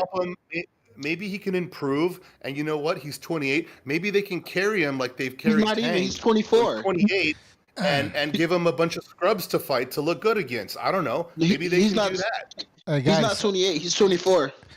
Yeah. All right, guys, hold on. I need to read the super chat here from Bushido Kai Oki. He says, before Sugar Ray Robinson, black and white boxers had similar styles. Is that true? He said black and white boxers have similar styles? But before Sugar Ray Robinson. Yeah, I can say that. Different. No, they had about the same style. They came in there to fight, bro. Like, they had the same style. I would agree with him on that. Bushido's right. What do they do now, Black Chibi? So all kind of styles, man. I think after the Robinsons, things like that, it got to a point where they had we can't just outbox this guy. We're gonna have to figure something out here, So I think that's Ray Robinson start making people think. That's what I would say. Man, back then they had complete fighters. Duran, Sugar Ray Leonard, Marvin Havok. These guys were complete fighters. They could do it all. Today, these motherfuckers are good at like one thing. Some of them. You're bringing up all-time greats, fool.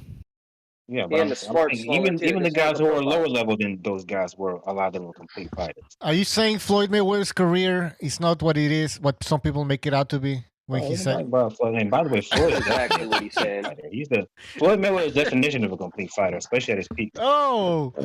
Oh my! Yeah, man, I agree to that. He's really you good wouldn't know, Mr. He's really good at his multi elbows and his. All right. That right there, you're not gonna be dissing on Floyd Mayweather, bro. I didn't diss him. I said accurate information. Hey guys, I got a question. I got a question for you guys. Pick a journeyman from the past that you think would be a champion today. A journeyman? A journeyman. At what weight class, buddy? Any weight class. Pick a weight class. Heavyweight. Who? Well, I'll say heavyweight. I'd say Norton from the 70s. He never became an actual champion. That's a classic. Schaefer's would have knocked the shit out of Wilder. And Norton? Yeah, he fought fucking Ali like 3 times. What about Shavers? And Shavers. Yeah, Shavers too. Yeah. I'm gonna give it. I'm gonna give it to my. I think they low key robbed Ken Norton, bro, like twice. Well, I'm gonna give it to my boy Butterbean. I think my boy Butterbean will be really like out here crazy. He's tripping, bro. Butterbean was a motherfucker. He gets body people, man. He was super heavyweight champ though, wasn't he? He technically was a champion, but nobody fights in that damn weight class. What you mean? He fought George Foreman. He fought a lot of good people. Yeah, how did that go? Shadow Combat says Bert Cooper.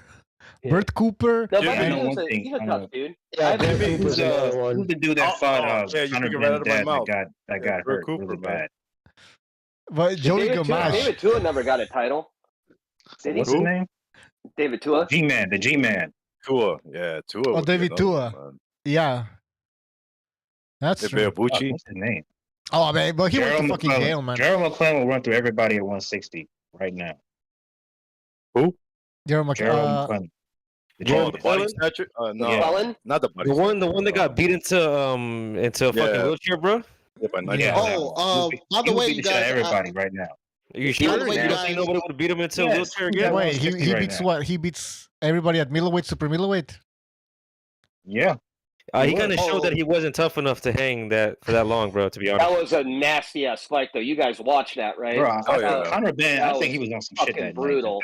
And some more hype news too. I did find here that Anthony Joshua and Dante Wilder had signed contracts and they about to fight next. I hope that's true. We've heard that for so long, though, man. Bro, I heard it's confirmed. Like it's really going down. All right, we'll see. In Dubai. Yeah. Exactly. I'm about to say the same thing. I'll wait. Yeah.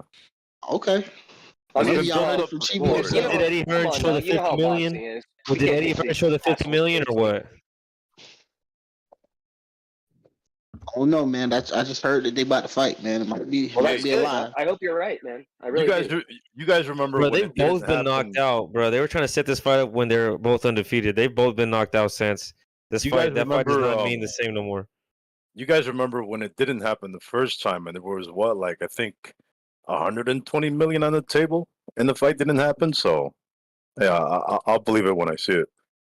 And I think they're gonna do it, man. And if they do, I think that fight's gonna sell big still.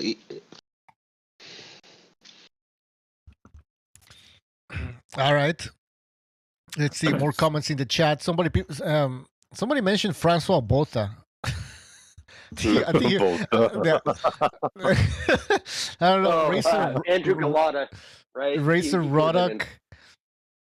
Oh, the guy who beat Klitschko. What was his name? Corey Sanders. Corey Sanders.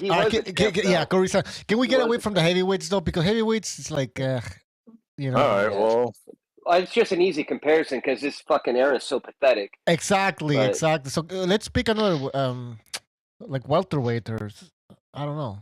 Another division. Zab Judah, I think he would have been good at that time. He was a champ. Crawford can compete with any. He was a champ. Yeah, he was undisputed. Was Fernando Vargas? He was undefeated. Yeah, he was. Corey Sanders. Yeah. Zab Judah. You know, you think Vasily Jarov got a belt at cruiserweight right now? They said he had more talent than Floyd. He just Rare Breed. I was a huge fan of Zab Judah back in the day, and. Yeah. I really think he could have been much more, but I don't know. As soon as he shaved his head, like Samson, he didn't have Floyd's discipline. That's the difference. He lost his powers when he shaved his head. No, yeah, he had something was wrong, discipline, like you said, or something. But he was fucking talented. Man. Even if you watch the fight with him and Floyd, the first 6 rounds, he's holding his own. He's actually winning the fight. Yeah, but he doesn't have that. He doesn't have the gas tank Floyd has. I thought he was winning the Victor OT.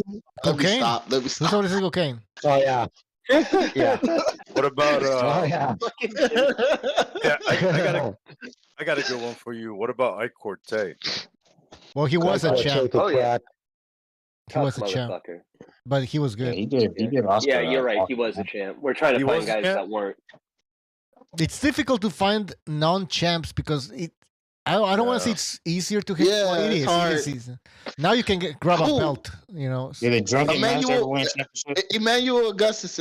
He just already said it. I was thinking maybe. Yeah, he did. He did. He's even on Fight Night Champions. Yeah, he did. Well, shit, I don't know. Jerry Quarry. Heavyweight boxer. Who did he fight again? I forgot. He got his ass whooped by Ali. He almost got killed by who almost killed him though. I think in his comeback fight, he fought him in Atlanta after he did that little hiatus. Oh, George Chuvalo. George Chuvalo was some Canadian dude that he beat the shit out of. Yeah. Yeah, well, no, he could have become a champ. Maybe he was tough. No, I don't know if he would have become a champ. Yeah. But in this era, maybe, who knows? Who else do we have? I think Gerald McClellan would have got bodied in this era as well.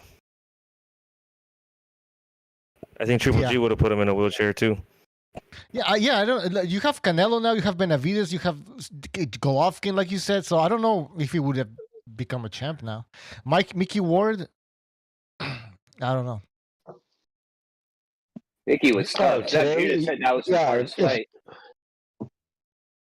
Yeah, if Mickey was fighting today, Jimmy, go ahead. It's just because I was gonna say because of it. If you took everything, his attributes and plus his training and style, and I mean, he was fighting a lot. He fought on ESPN more than any other fighter in history. Still holds that record. HBO, everybody, everybody's like, he got it. It was, it's because he always put on. You knew he was gonna come to fight, and that's what sold it.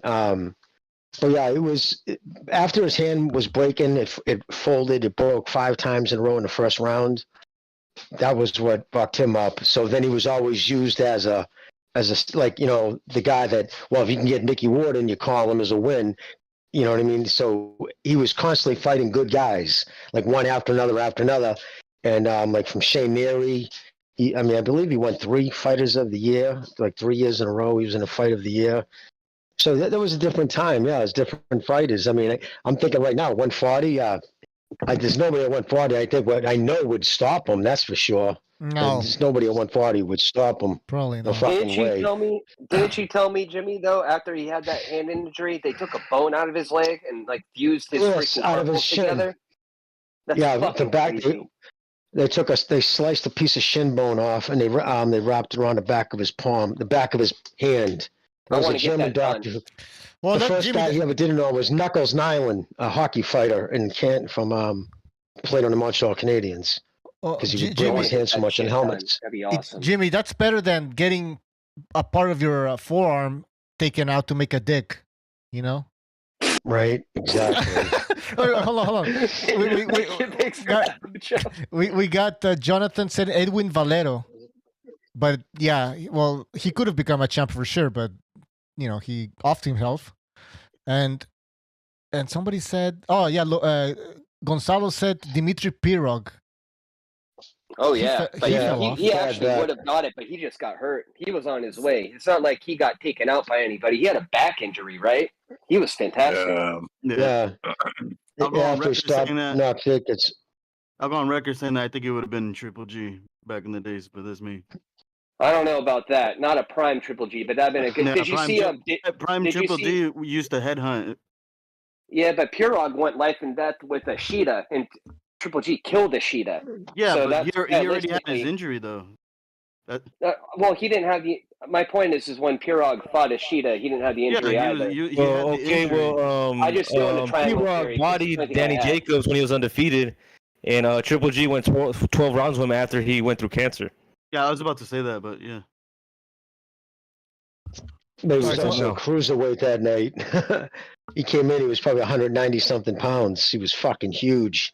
But there was a big difference from the fucking punches because I was there, man. I could hear it. It was crazy. You could actually, if you close your eyes, you could hear the difference from the punches, just the sounds. And, I know it. And like I saw him fight. Jacob said, yeah, it's the hardest I've ever been hit. I bet. I saw him fight Willie Monroe, and I was actually ringside for that. It sounded like somebody hitting like a cow with a baseball bat. And I was like, dear God, like how long is he going to take this shit for? In the chat, Gonzalo says Panchito Bojado. I don't know if you guys remember him. He didn't really have that many fights. And this was back in the days when HBO, right after the 2000 Olympics, they had all these Olympians fighting in the same cards. I don't know if you guys remember that. That was like 23 Was years ago. Obakara champ? Yeah, that was back in the days. I remember that. Yo, I got a good one. No, I don't think so. Who you think will win in the fight? Gervonta Tank Davis or Prince Hassan? Gervonta, Tank Davis, or Prince. What weight class, bro? Wasn't Hasima fucking Yeah, it's different weight divisions, man. Who's not chinny. Oh, I'm sorry. I thought he was lightweight. Sorry, never mind that. Tank would beat the shit out of that dude. Once I seen whatever his name is. Wait, didn't I think Tank would actually beat him too, because Nas was not known for protecting himself. Right. But he had good legs. He had good feet. If Tank Marquez would definitely exposed Hamed, Tank would do him too, man. Eventually, right. But I think Tank will be reaching for punches a lot because Nas had really strong legs and quick feet. So he'd be trying to pull Tank into shit. But Tank's patient. You know, it's not like has a high output or anything like that. He's more of a plotter. So it's kind of hard to pull him to shit. What was that? So his ring IQ's on a different level. He beats that dude pretty easy. An interesting fight to me would be Manny Pacquiao and Tank Davis. That's not Pacquiao easy. beat the fucking trash out of him. He beat the shit out of him, man. That would be a absolute. Have you seen it? Look at the volume. Like Tank would literally have to lay back and wait to land his shot. If that doesn't land, Pacquiao's gonna crucify him. Pacquiao would literally dog walk him.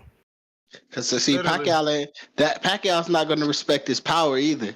Dog, he's gonna be out on him all night.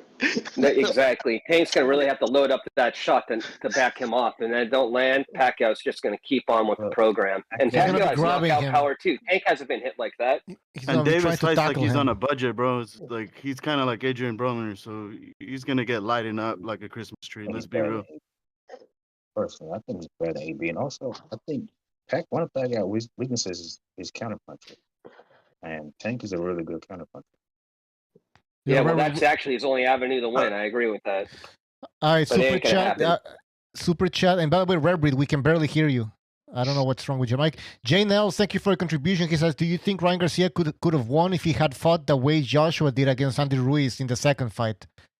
So, I think that's what some people say. What do you guys think? If Ryan would have fought like Joshua in that Ruiz rematch from the outside and jab?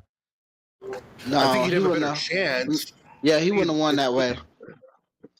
I think he'd have a better chance of maybe, I don't know, lasting longer in the fight, but I don't know. It's the shorter fighters are hard to beat sometimes if you don't have the skills and the tools to know how to fight shorter guys off that like to get inside. But that's like that again. That's something he should have done. He should have just been more patient.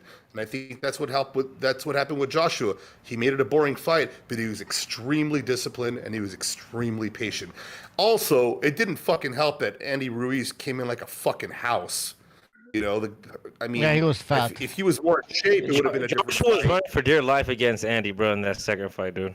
No, honestly, I picked AJ in the second fight only because 1 week before the rematch, Andy Ruiz was at a soccer game. Or something, or what? He was at a soccer game and he took a picture. And he was eating he was eating nachos, burrito, and a bunch of other shit you're not supposed to be eating.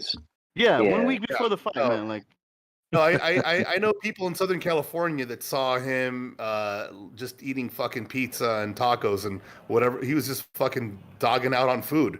Like, he's sloppy, man. It sucks too because skills wise, he's really not that bad of a fighter. He's really not that bad. He just needs all that weight.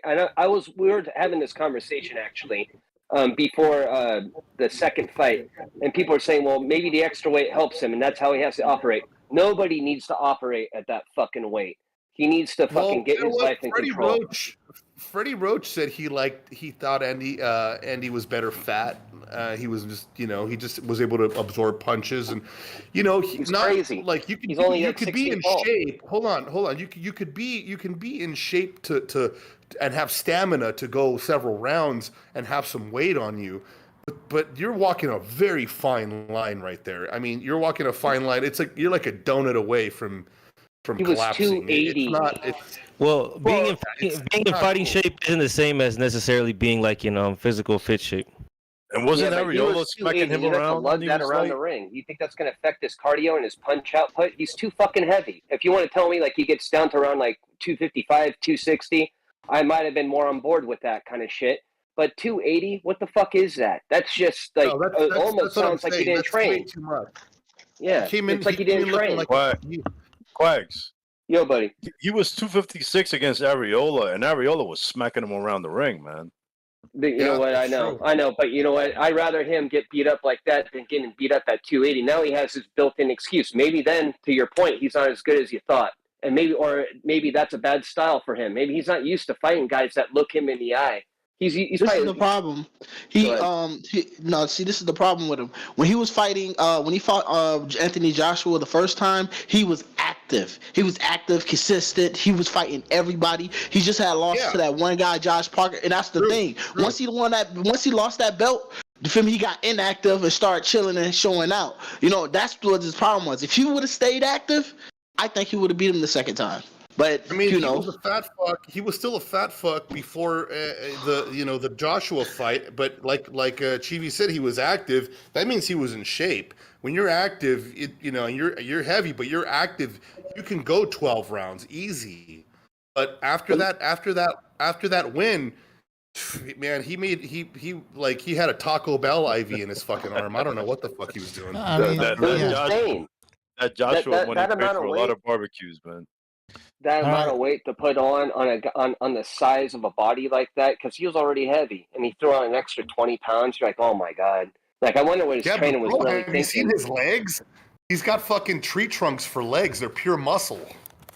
Well, that's good. At least he doesn't have too thick legs to hold up that gut. That'd have been worse, right? I mean, I was surprised when I saw. I'm like, that's photoshopped, and I actually saw him working out and his legs. I'm like, holy shit, dude! Like, he's got the legs to support all that fucking lard. At least he's got that. Yeah, it could be worse, right? Hey guys, I gotta read a super chat here from Rafali32. He says, yes, Oba Motor City Car was a champ of 147. He won the WBO belt. Oscar beat him on HBO, yes. Anthony Baby Jones and Caveman Lee would be champion nowadays. All right. But the WBO didn't count back then, so I guess yeah, we're not counting WBO. But anyways, thank you for the super chat. No. What I was gonna say was I think he should be fighting at cruiser, possibly light heavyweight, but I mean that's just You be cutting off body parts. No, he'll make Andy? He can make light heavyweight. Wait, who should be fighting at cruiser? No, he can't. He's too fat, man. I mean, he's fat to the point that he's fat like it's over. Andy Ruiz at cruiser? Are you crazy? No. What's 200 now? He get out? No. We're gonna have to stay with that, bro. So he's too big. You know, that's the thing too. With this new boxer, Jerry Anderson and whatnot, it's time for them to start throwing these big boys at him, man. Like Andy Ruiz, fucking Areola. Well, maybe not Areola. Yeah, but, he ain't doing shit. And bro, Andy Ruiz, Sanchez. You know, like it's a couple people. You know, it's time to start testing this boy. Yo, Chibs, who would you pick between Ruiz and Zhang? Huh. Ruiz. Oh, I gotta go with Ruiz. I don't know, dude. Man, right now, Zhang's on fire, man. You know. Right now, that's hard. I mean, look at how he looked against King Kong Ortiz. It's like, Wait, there's something. It's Areola. If Zhang cracks him, he's going to be playing it safe the whole time. So I don't know. I'm picking Chinese power, man. Is Zhang Japanese, by the way? Chinese. Chinese. That would have been so cool. That would have been so cool. By the way, but in the chat, Rafal is saying that the WBO did count back then. It didn't count. It was in 2007 when I think the other sanctioning bodies agreed to accept the WBO as an equal. Basically, before that, I mean, I remember it wasn't like Vladimir Klitschko. Vladimir Klitschko was the WBO champ. You had these European guys, they would fight over there for the WBO belt, but in the US and North America, they didn't really consider the WBO belt a legit belt. That's what I remember. I don't know. They tried to give it off like in the heavyweight. Well, what era was? I'm sorry, what year was this again? In the 90s, the WBO wasn't a major belt. It was a belt for B-level fighters, Morrison, man. Right? That's what they gave to Morrison and Foreman, right? Yeah, it was a belt for B-level fighters in the 90s. Yeah, exactly. Right. Leon Spinks had the WBO heavyweight title, I believe. Correct me if I'm wrong. But it was also that guy, Michalczewski, a light heavyweight. He had a WBO belt, but he was always fighting in Germany. So it was like it wasn't a major belt. That's what I remember.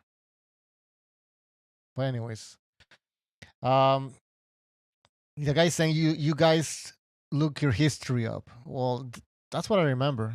About what? About the WBO. Oh. Other people are saying Zhang would beat up on Andy Ruiz.